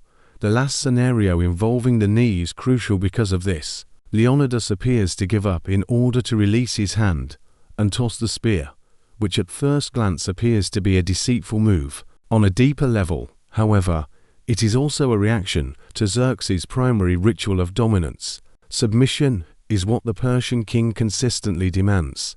The enemy's knee on the ground is more significant to him than the enemy's body in the dust. It is possible for a dead opponent to become a martyr.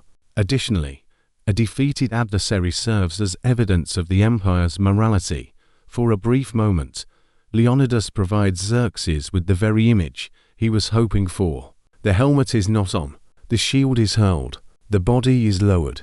The Spartan ruler is viewed by the troops as inferior to the Persian monarch. However, this only lasts for a little moment, during which the movie's primary satire of dictatorship takes place. Xerxes is so desperate to witness submission that he confuses preparing for an attack with surrender. He is vulnerable because of his own desire for a symbol, though it doesn't have to. Leonidas is not killed by his spear. History would have been different if Xerxes had perished.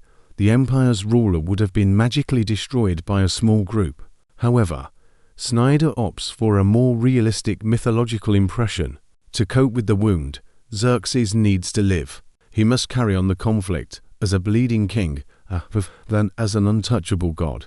This is a sign for everyone who sees it.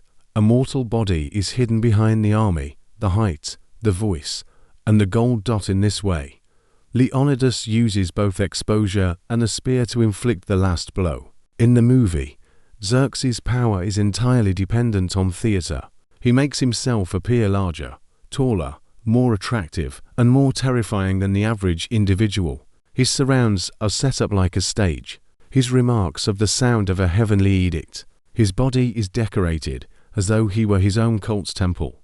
And Leonidas uses a thin line of blood to rend apart this theater. Xerxes can then command the execution of every Spartan, but he is no longer able to make the image inviolable. The conflict between image and body is also maintained by the last rain of arrows. The 300 are killed by a barrage of arrows, rather than in a valiant final hand-to-hand charge or an honest one-on-one duel. This is crucial. In the end, the Empire prevails due to both distance and numbers. Individual bodies are erased in a generic barrage. It blankets people from above. However, the manner this death is shown in the movie prevents them from becoming a nameless mass, even in the face of widespread catastrophe. The arrows, on the other hand, appear to reinforce the ultimate image. These are the individuals who remained motionless until the iron sky rained upon them. The narrative then switches from bodies to voices. Dilios is the one who transports both the memory and its chosen form from Thermopylae. He keeps all of his flaws, uncertainties, and unpleasant details from the Greeks. He narrates it in a way that makes the fallen appear to the audience like a parade. His address to the Plataeans is not merely motivational. It unites the dispersed populace to carry on the shield that Leonidas is no longer able to raise. For this reason, a voiceover opens and closes the movie. Instead of an impartial historical camera, we witness a mythology that understands its purpose. To preserve every detail, Dilios is not required. It is necessary to make the point that fear can be tolerated, Xerxes can be stopped, and the 300 people's deaths were not useless. Additionally, many of the film's stylistic exaggerations become apparent if you accept this key. Dark skies, golden Xerxes, red cloaks, nearly superhuman Spartans, monstrous Persians, all of this is more than just the movie's setting. According to the soldiers' memories, this is the world. However, this is where the painting's primary debate begins. Memory helps its people battle when it transforms the opponent into a monster, but it also eliminates reality's complexity. Persia is portrayed as an empire of seduction, servitude, oddity, and nearly demonic excess in 300 Spartans. Sparta is portrayed as a strict yet unadulterated stronghold of liberty. This is ideal for myth, too easy for history. Additionally, a viewer who wishes to gain a deeper understanding of the film Just simultaneously keep in mind that while the cinematic image is potent, the reality behind it is far more nuanced. In the past, Sparta was a violent, hierarchical, and oppressive civilization. It was not a contemporary definition of liberty. A large section of the populace lacked the freedom that the movie makes us want, and its military discipline was founded on a system in which each person was a child of the state. As a result, the movie operates in the domain of legend rather than thorough political analysis. When Leonidas refers to free people, he uses one aspect of Sparta, the resistance to submit to an outside ruler, to represent the entire city. The movie isn't necessarily ruined by it. It simply alters your perspective. It is best to view 300 as an examination of how heroic civilizations make tales about themselves, rather than as a response to the question of what ancient Greece was like. Clean lines are their choice. They transform themselves into fire, the enemy into darkness, defeat into sacrifice, and death into an example. If these tales are believed to be true, they might be harmful. However, they are just as strong as films, since films themselves choose easily comprehensible visuals. Leonidas becomes a symbol of ultimate rejection rather than a historical portrait under such a system. He is essential to the movie because he upholds his moral principles. You might view him as both a hero and a product of a cruel culture, or you can condemn him for his fanaticism and respect his tenacity. However, it is impossible to claim that he is incomplete. He follows a single logic from the opening to the final scene. A baby who made it through the initial selection. The wolf was slain by the boy. A guy who interprets Gorgo's remarks as a command to uphold honor rather than a request to survive. Because it is illegal for him to have an army, the king departs with 300. A fighter who ultimately employs his knee as a weapon. The same concept is revealed by Queen Gorgo in a different way. She can't just lead a private existence either. Sparta and her love for Leonidas are inseparable. She sends her husband off as a queen who recognizes the gravity of his decision, than as a woman who merely wants her beloved back. Her image is sharp, but not icy. As a result, her eyes hurt all the time, but it doesn't take away from her responsibility. Additionally, her personal grief is already linked to the city's impending battle when she receives her husband's memory at the conclusion. One crucial point is that Leonidas's typical family moment with his kid is hardly shown in the movie. The plot doesn't make it into a long, emotive arc, but we see enough to know that he has an heir. This is consistent with the universe of Spartans. In addition to being the father's beloved child, the son is significant because he will carry on the family line and uphold the same values in the future. Leonidas considers just this when he selects warriors who already have sons. Death can claim a person, but it shouldn't destroy the kind of life they stand for. This is both majestic and unnerving to the contemporary observer. In this case, a person is nearly always more a part of the concept than of themselves. Duty is even a way to communicate love. The future battle is even linked to parenthood. Even the memory of the fallen is necessary for a new mobilization rather than for silent grief. This extreme is what makes 300 Spartans admirable, but it also contributes to the film's uncomfortable harshness. Weakness, uncertainty, exhaustion, or the need to just survive are virtually non-existent in this society. Ephialtes depicts what happens to people who are unable to find such a haven.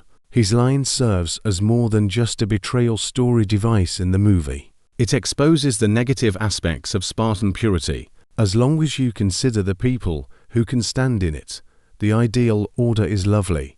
What should be done, though, if someone is physically incapable of fulfilling the demands of this culture despite loving it, being aware of it, and wanting to serve it? Leonidas responds in a straightforward military manner. You will endanger your neighbor if you are unable to hold the shield. However, this response is ineffective on a human level. Where Sparta cannot be weak, Xerxes triumphs. Naturally, he doesn't show Ephialtes any kindness. He simply makes better use of his suffering. In the movie, the empire frequently functions as an appropriation machine. It gathers people, bodies, anxieties, wants, abnormalities, strengths, and weaknesses. She doesn't inquire if you fit her standard of purity. How can you help? She asks. Additionally, while this may appear to be acceptance to the rejected individual, it is actually a new kind of exploitation. As a result, Ephialtes' treachery is far more powerful than any immortal assault. The immortals put the shields to the test. Ephialtes examines the ideological blind hole. He demonstrates that the enemy can come through a person who was previously refused a worthy position in addition to a covert route through the mountains. The movie seems to be saying, even the strongest line depends on what it has done to those who remain outside it.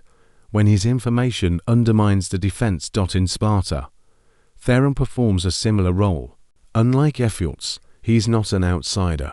Conversely, he is part of the system, has a job, and is able to communicate with the council.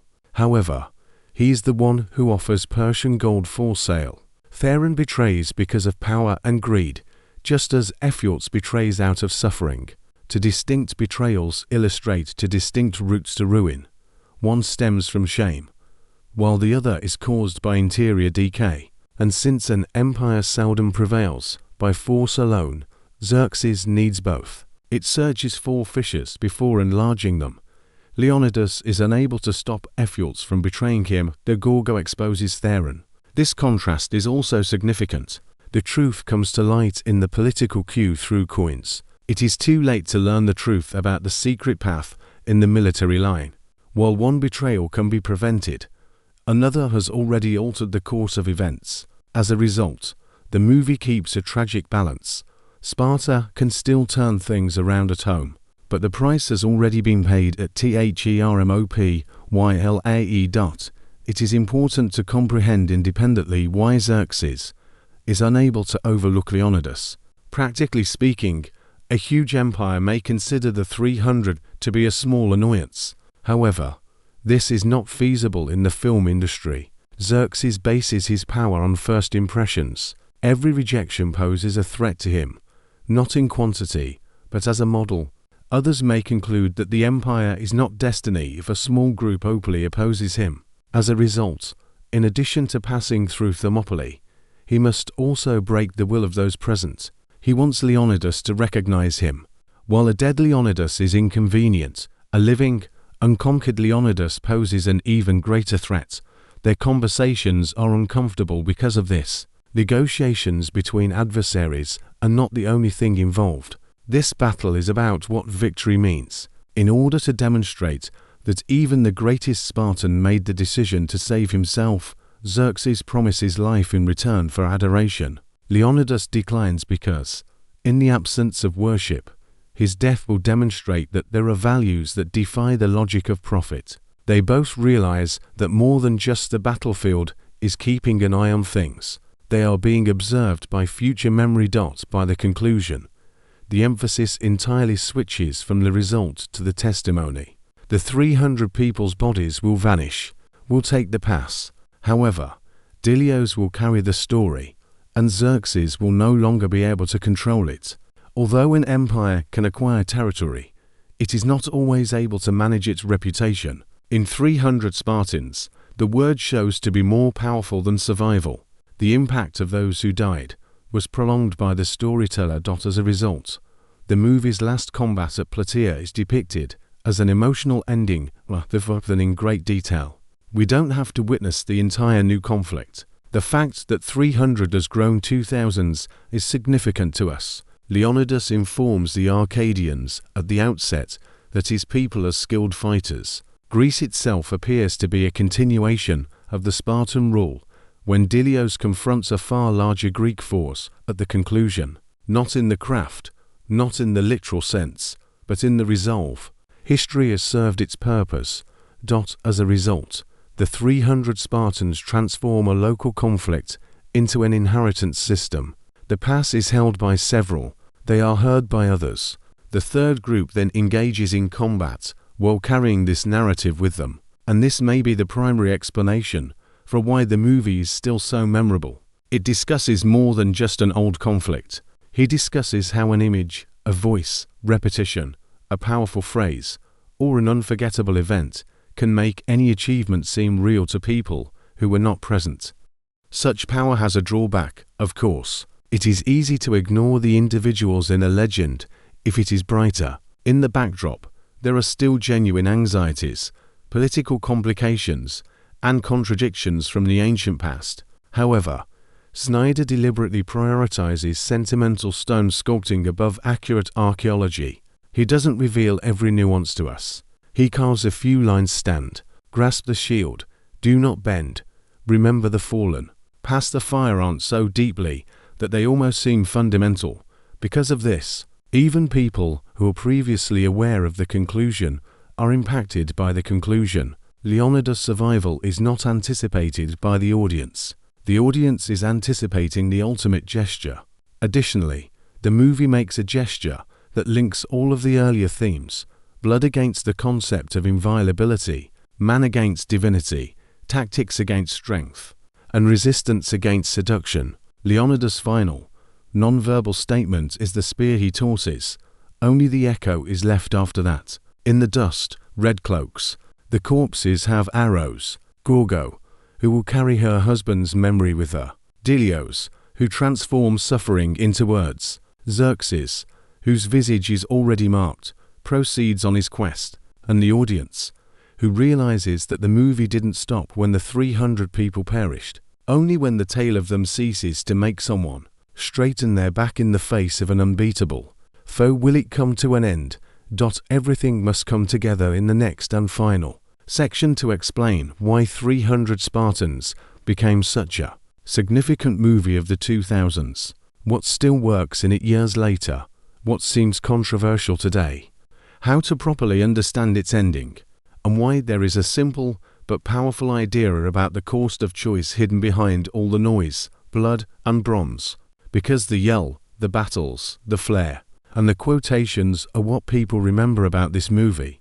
But its real final blow is quieter: the moment when failure is no longer the end, but rather the start of someone else's resolve. For this reason, when discussing the overall impression of 300 Spartans, we are unable to confine the movie to its stunning fights. Yes, a lot of people recall it because of Leonidas' yell, the shields, the sun-blocking arrows, the scarlet capes, and the golden Xerxes. However, if you take away all the noise, what's left is a pretty straightforward dramatic structure.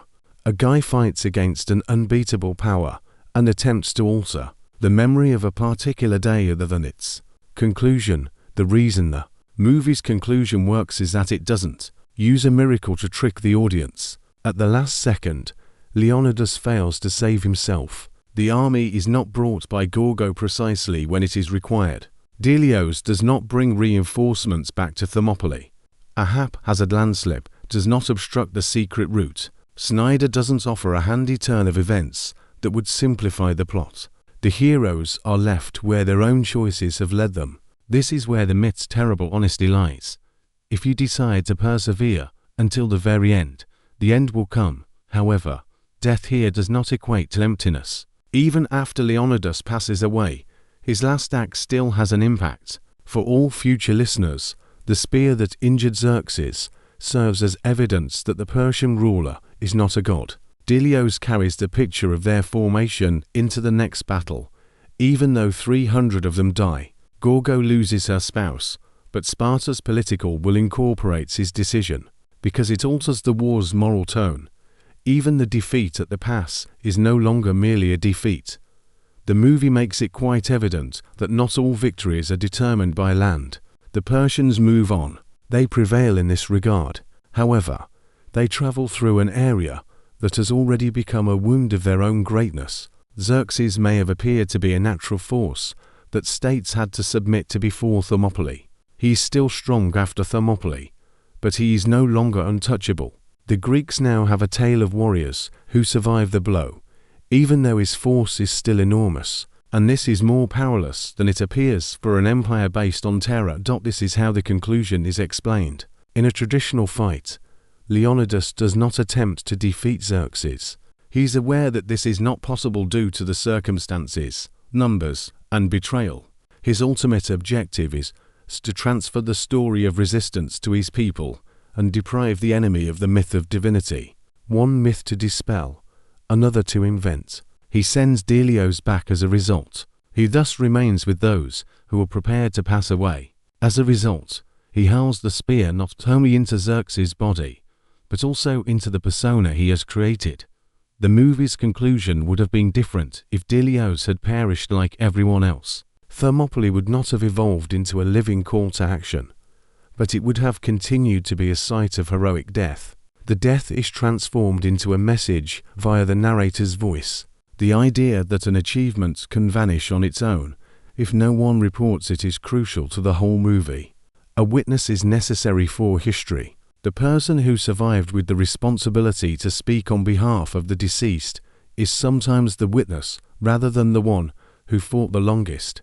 Dilios' return doesn't appear to be a flight because of this. He doesn't depart because he doesn't love Sparta as much or is less prepared to die. Leonidas realizes that a living storyteller may inspire more people to fight than a single sword, so he departs. Ultimately, this becomes clear prior to the Battle of Plataea. His story about the 300 has already served its purpose. Driven by the memories of those who did not flee, a Greek army stands in front of the Persians instead of a small group. The specifics of the new conflict are not revealed in Dilios and the Greeks' final charge. And you're correct, Plataea as a military action is not the subject of the movie. It describes how an internal order emerged from the Battle of Thermopylae. All we have to do is confirm that the fire has spread.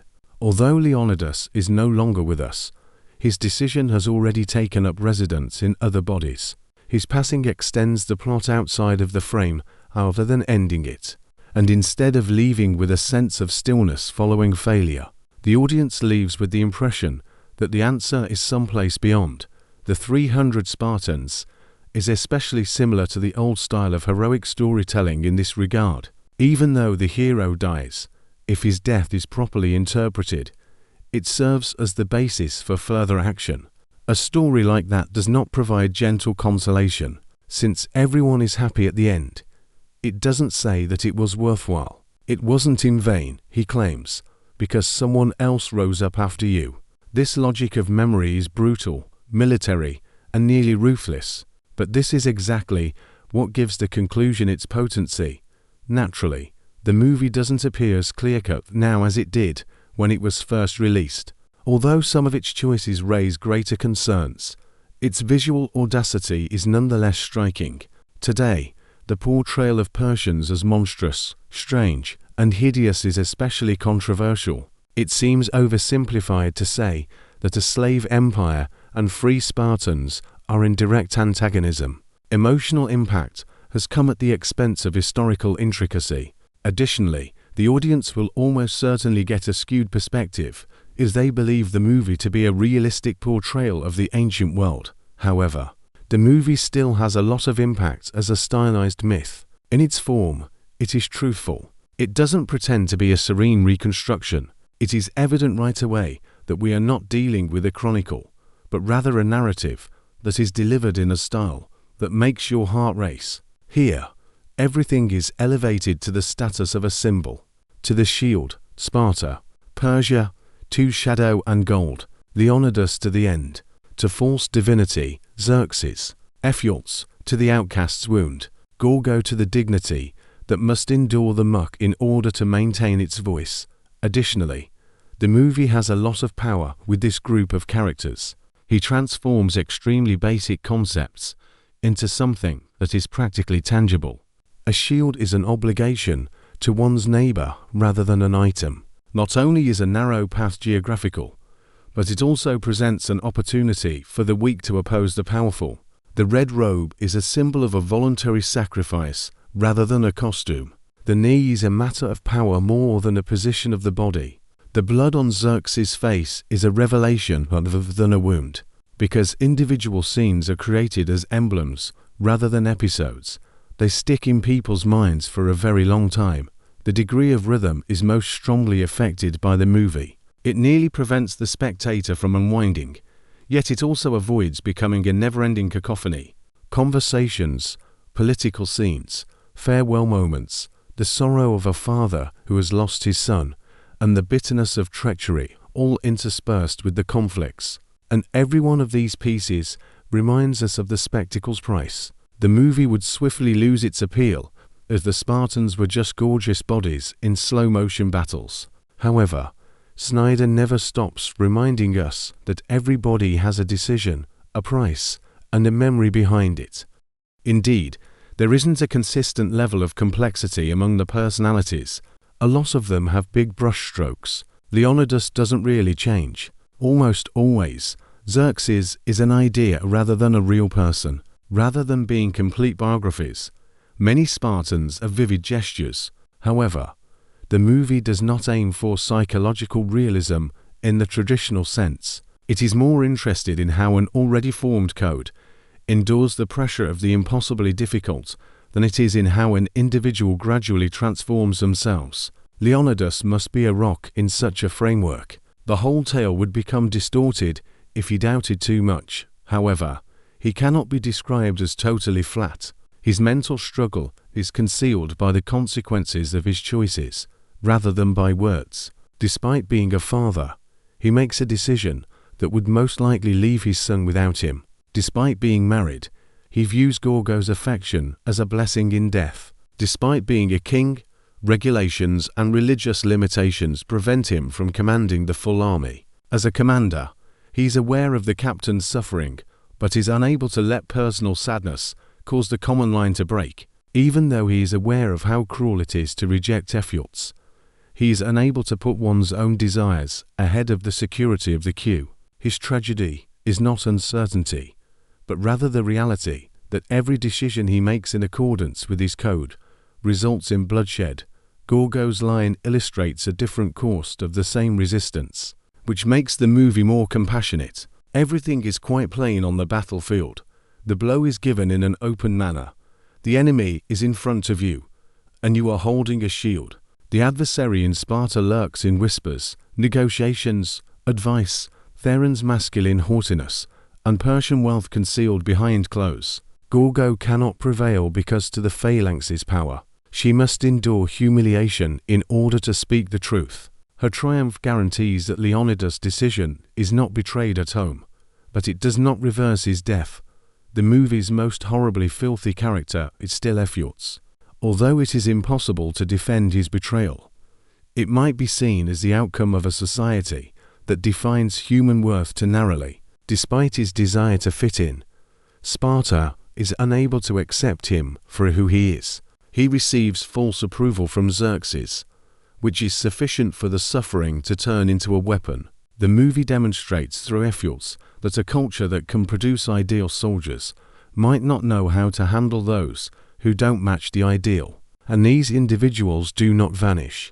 With the recollection of their own rejection, they stay close. In contrast to him, Theron does not arouse this kind of empathy. Pain is not the reason he betrays.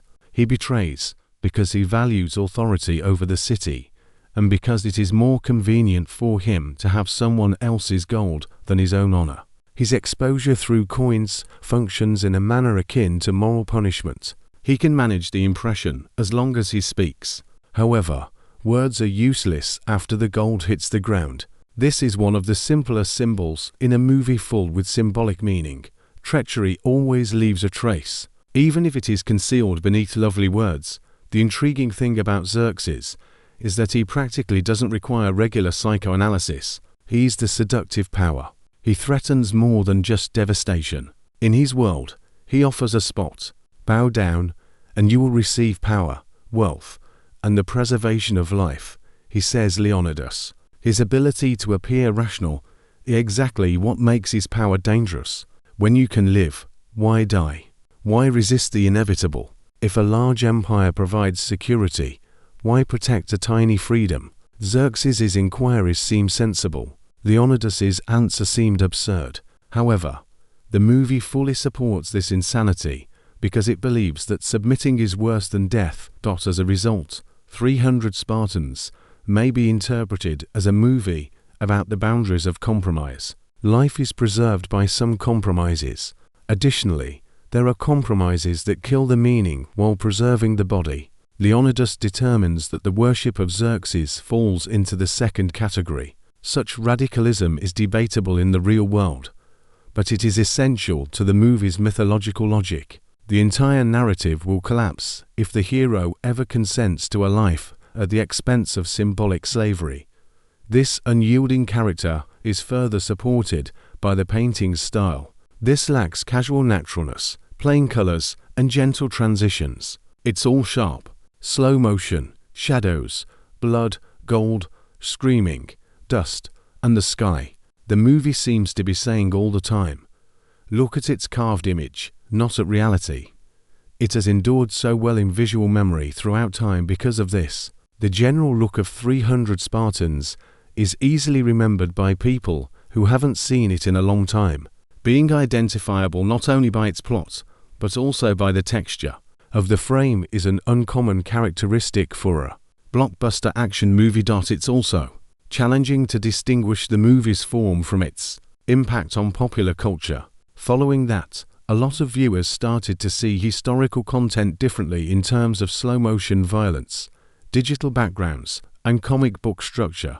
The movie soon became a source of memes, quotations, parodies, and imitations. However, it's crucial to remember that memes typically become those moments that already have a very powerful interior structure underneath this noisy heritage. Leonidas's scream is remembered for more reasons than just its volume. It's not just the loudness that makes it memorable.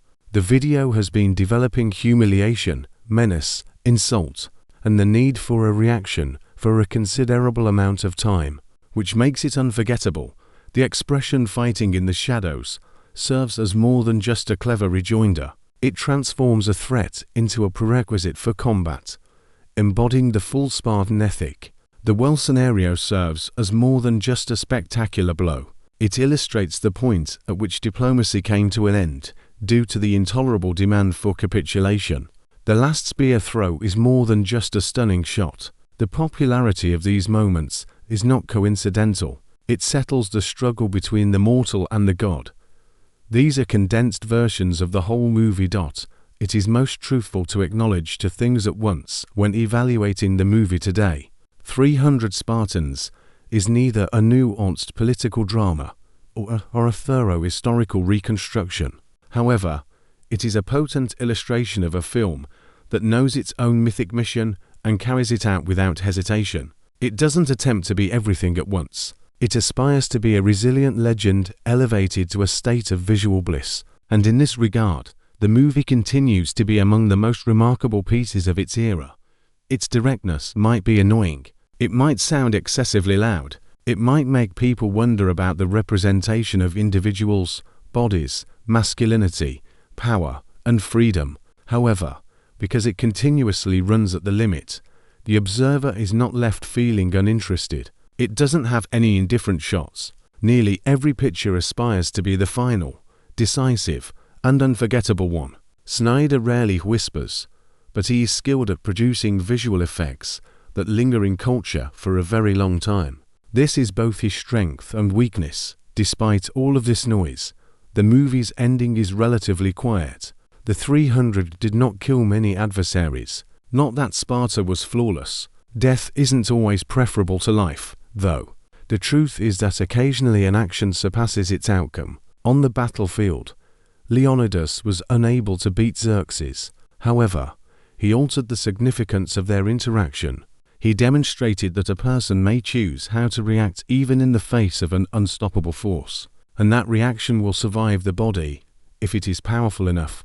Consequently, neither the golden throne of Xerxes nor the bodies at Thermopylae constitute the film's last remnant. It is Dilios' voice in front of the new army. He stands in front of those who, although they did not see Leonidas' final stand, already harbor it. They became participants in someone else's achievement because of the story. Action from memory. At this point, 300 unveils its central thesis. History belongs not just to the living, but also to those who were able to explain why the dead did not flee. This concludes the picture, which may be rewatched as an amazing action movie, a comic book legend, a contentious historical fable, Zack Snyder's visual manifesto, or a harshly spoken tale of freedom. However, the conclusion is equally obvious in whatever interpretation. Xerxes loses his invincibility after receiving a pass, despite losing his life. Leonidas maintains his will. Despite losing the fight, 300 people became the source of future opposition, and the film asks, without needless words, what happens to a person when they are denied the opportunity to win, but are not denied the right to stand? The viewer is left with the impression of a short line of shields against a huge darkness, and maybe that's why 300 Spartans hasn't yet faded into obscurity amid the other 2000's blockbusters. The movie is too potent to be overlooked as a lovely emptiness, and too contentious to be merely a handy classic. It exists between praise and criticism, between myth and history, between memory and outcry. It is difficult to deny that it has left its mark, even whether it is analyzed, contested, adored, or rejected. Stay tuned to Screen Trace, where we examine films as stories that leave a lasting imprint of the decisions made rather than as dry retellings. If you require another comprehensive analysis that includes the narrative, specifics, statistics, and an explanation of the conclusion, and 300 Spartans is a perfect example of how legend triumphs over loss, choice triumphs over survival, and the final formation stands even after the screen has darkened. However, there is another aspect to this kind of movie that emerges just after the conclusion. 300 is more than just a battle story. They demonstrate the transformation of violence into an image and an image into a memory. Nearly every blow in this scene is captured on camera as though it is already meant for a future folklore other than the battlefield. The movie does not urge us to consider war as a chaotic reality. When Leonidas freezes in mid-jump, the spear pierces the enemy's body, or the shield tosses the Persian into the abyss. It causes us to view it as a myth in which ordinary plausibility is subordinated to the gesture. And this is one of the reasons the art is frequently praised and criticized. On the one hand, the visual impact is amazing. However, this power almost makes battle attractive. Snyder portrays the battle as the pinnacle of form rather than a filthy nightmare. Death becomes a component of the composition, blood a color accent, and the warrior's body a line. The audience is put in a challenging situation because, although they are aware that they are seeing brutality, the staging itself helps them appreciate its rhythm. This is a purposeful aspect of the movie's aesthetic rather than an unintentional error. There are 300 Spartans in the Dilios narrative, and the narrator does not want the audience to be afraid of battle. His goal is to take them into combat. As a result, his memory selects excellence rather than weakness, dirt, or chance.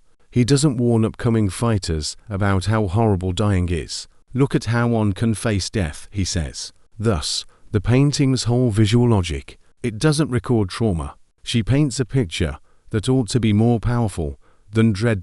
However, this is the very point at which the movie gets especially contentious. It's simple to forget that death comes with the loss of human life when it appears so expressive, because Astynos's death briefly deprives us of our heroic form. It works. Instead of a stunning bas relief, we see a father who has lost his son. Additionally, this moment is crucial because it serves as a reminder that suffering persists even in a society where passing away is considered an honor. The captain does not use screaming as a metaphor. He lets out a human scream. These scenes make the movie's mythology less seamless, but they do not undermine it. When the enemy is in front of the shields, the Spartan code appears to be effective. However, that beauty starts to fade when we witness the infant who might have been tossed down a cliff. Ephialtes, who was rejected from the ranks, or Gorgo, who had to pay a personal price for a political voice. Sparta is still admired in the movie, but the content consistently demonstrates that this respect is based on cruel selection. Leonidas is the result of this choice. He would not have become that very guy at Thermopylae if he had not been formed by a world without a soft exit. His strength is inseparable from the harshness of the society that reared him. Therefore, as the observer admires his resilience, they are simultaneously gazing at the consequence of a system that is hard to call humane. This makes the film more fascinating than a simple tribute to heroism. It reveals an ideal, but an ideal with a price that cannot be totally hidden. In the moment with Ephialtes, this is particularly clear. Leonidas is correct in terms of military reasoning. The phalanx cannot afford a shield that does not defend its neighbor. However, the rejection sounds like an ultimate banishment on a human drama level. Ephialtes doesn't demand luxury, authority, or safety. For the world that rejected him, he requests the chance to die. And when he is turned down, he breaks not because he fears conflict, but rather because his desire to fit in is once again dashed. The movie doesn't ask for our forgiveness. Betrayal is still betrayal. However, he demonstrates that even betrayal has its origins. Ephialtes' vulnerability is not a result of Xerxes. He discovers an existing wound. Because of this, the Persian monarch poses a greater threat than a typical villain. He is able to hear both desire and dread. He brings life to some, power to others, and notoriety to still others. His dominion is fed by both unmet human wants and captured troops. Xerxes is the antithesis of Leonidas in this regard, not merely as a despot opposing a democratic monarch. Leonidas requires conformity to the form. Xerxes invites the person to become a part of a system that can take advantage of nearly any flaw. Be worthy or vanish, cries Sparta. Persia says, we'll find a place for you if you become useful, though in various ways, cruelty exists in both worlds. Additionally, because a Spartan voice narrates the story, the film selects the side of Sparta. However, a closer examination reveals that Sparta's paradoxes are not eliminated by this decision. The way the movie handles the idea of freedom is another significant layer. Freedom sounds like a rejection of worship, according to Leonidas. This is a powerful, obvious, almost instinctive concept. However, the contemporary audience recognizes that freedom cannot be limited to the ability to pass away without bowing. In actuality, freedom includes much more. The freedom to live, to disagree, to be weak, to reject the military ideal, and to prevent children from becoming future soldiers. And this is where the gap between the complexity of the real world and the force of myth emerges. However, this distance does not always indicate a weakness in the movie. Conversely, it lets you view things onto different levels. It is an unadulterated tale of tenacity on the first level. On the second level, it's a tale about the peril of reducing culture to a single, unchanging picture.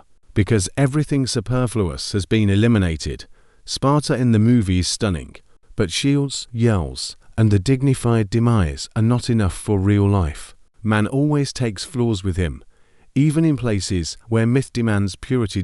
As a director, Zack Snyder frequently concentrates on these characters, people turned into symbols, heroes that straddle the line between human and icon, and a universe where action is more significant than explanation. This method worked especially well in 300 Spartans, as the content itself requires an extreme image rather than ordinary authenticity. The movie might have lost its purpose if it had been produced with more composure.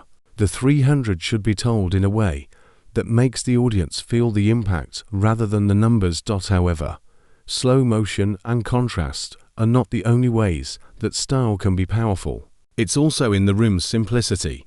The harsh Sparta, the sacred and decaying area of the Ephialtes, the tiny pass of Thermopylae, the opulent space of Xerxes, and the political chamber where Gorgo battles for a voice are just a few of the many expansive zones that may be mentally separated from the entire movie. Every zone has a distinct meaning. Sparta is a place of order. Ephialtes, a tainted custom. Thermopylae is an experiment. The Xerxes camp, excess and temptation. The fight for truth in the legal system is advice. As a result, even in the stylized environment, the viewer is not lost. Thermopylae is particularly significant since it is practically the ideal setting for films. The stakes are instantly explained by the bottleneck. It is evident even to a non-military viewer. A tiny unit has an opportunity if the enemy is unable to outflank. As a result, we immediately recognize the catastrophe when a hidden route emerges. A lengthy discussion of the strategy or a complex map are not necessary for the movie. The drama is now geography itself. Narrowness is beneficial. The diversion is fatal. Because of this, the early Wolf scene is among the most significant in the whole movie. It demonstrates more than just the boy's courage. It informs the audience how Leonidas views space. The passage is smaller, but the Wolf is more powerful. The Thermopylae are smaller, but the Persians are more numerous. A child's instruction served as the foundation for the king's entire strategy. Reduce the size of the world around him when you are unable to defeat the adversary. Although it's a fairly basic concept, the movie uses it throughout its entire plot. This explains why a second viewing of 300 Spartans is so successful. The audience starts to notice the rhymes in addition to the amazing scenes when they are aware of the conclusion. The Persian bodies plummeting down the cliff and the infant over the chasm. Xerxes' army in the pass, wolves in the gorge, the neighbor's shield and Ephialtes' rejection, the golden body of Xerxes on the battlefield and his gold in Sparta, the opening statement by Dilios and the final call to action.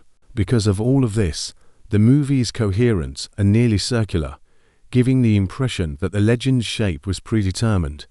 Even well-known phrases function as pressure points rather than independently. The Spartans are reacting to an attempt at intimidation when they discuss fighting in the dark. Leonidas is reacting to the insult from Sparta when he yells about it. Xerxes tests Leonidas's willingness to pay for money and power. Gorgo attempts to use her personal grief to motivate political action when she speaks before the council.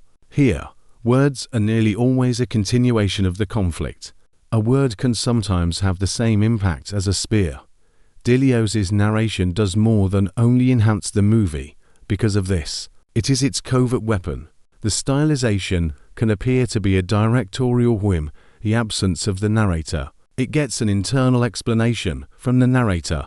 We view the world as the warrior who survived for the sake of speech wants to remember it, not as an uncaring camera might. He magnifies rather than lying in the conventional sense. He selects what will pique the interest of the audience. He turns combat remembrance into a tool for resistance in the future. This is a major factor in the movie's cultural impact. The 300 Spartans themselves became the subject of their narrative. Dilios transforms the conflict into a Greek folktale in the narrative. In the real world, Snyder transforms the movie into a collection of visuals that people mimic, quote, make fun of, and utilize as a representation of tenacity or overzealous bravery.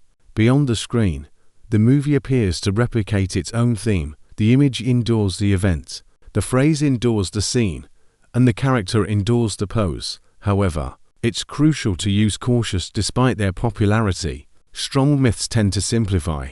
The world appears clearer than it actually is. It can occasionally assist someone overcome fear. It can dangerously devalue reality at times.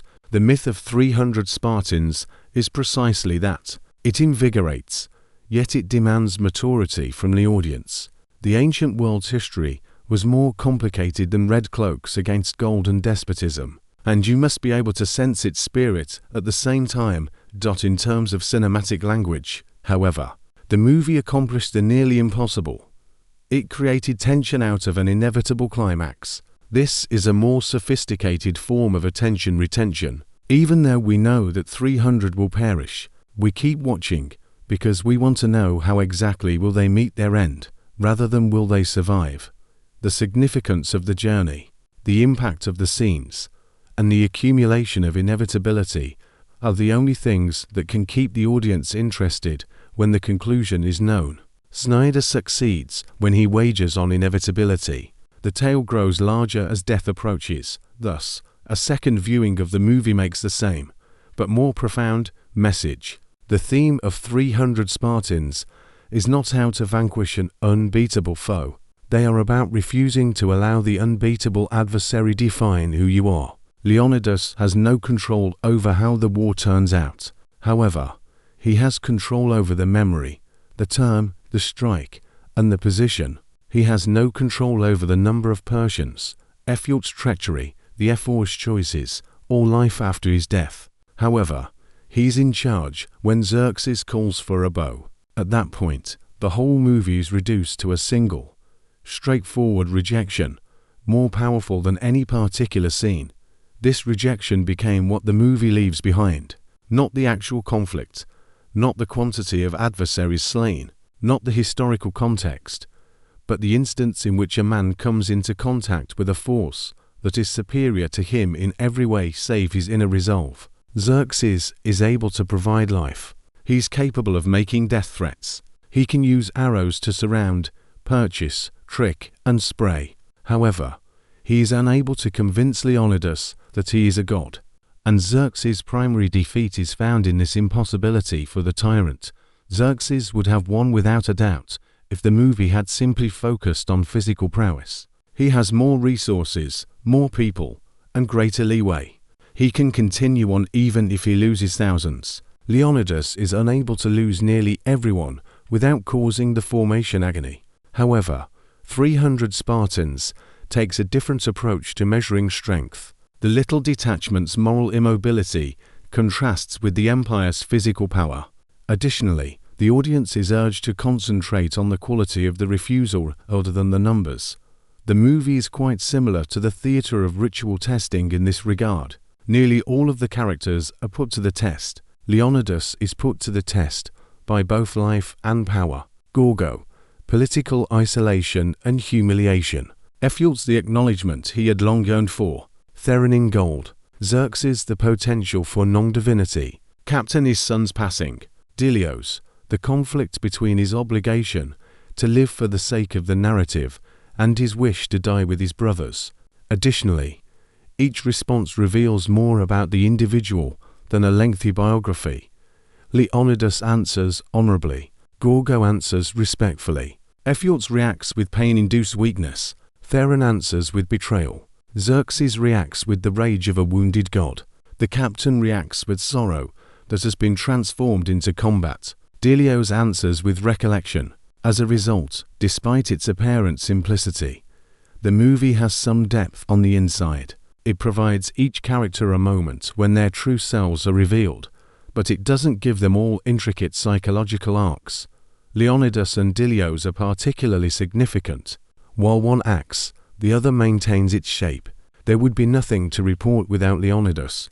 The story would not have reached those who have to carry on the struggle without Dilios. This is how memory and action are related.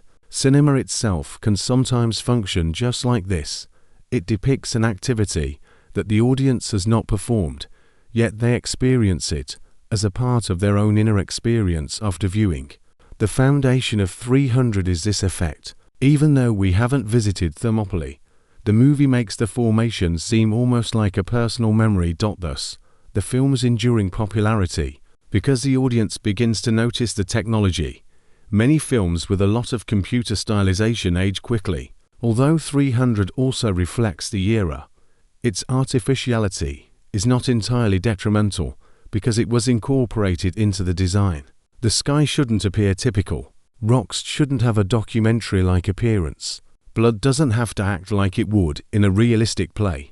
The language of legend has already been formed for all of this. As a result, the general style stays consistent even when the effects highlight the 2000s.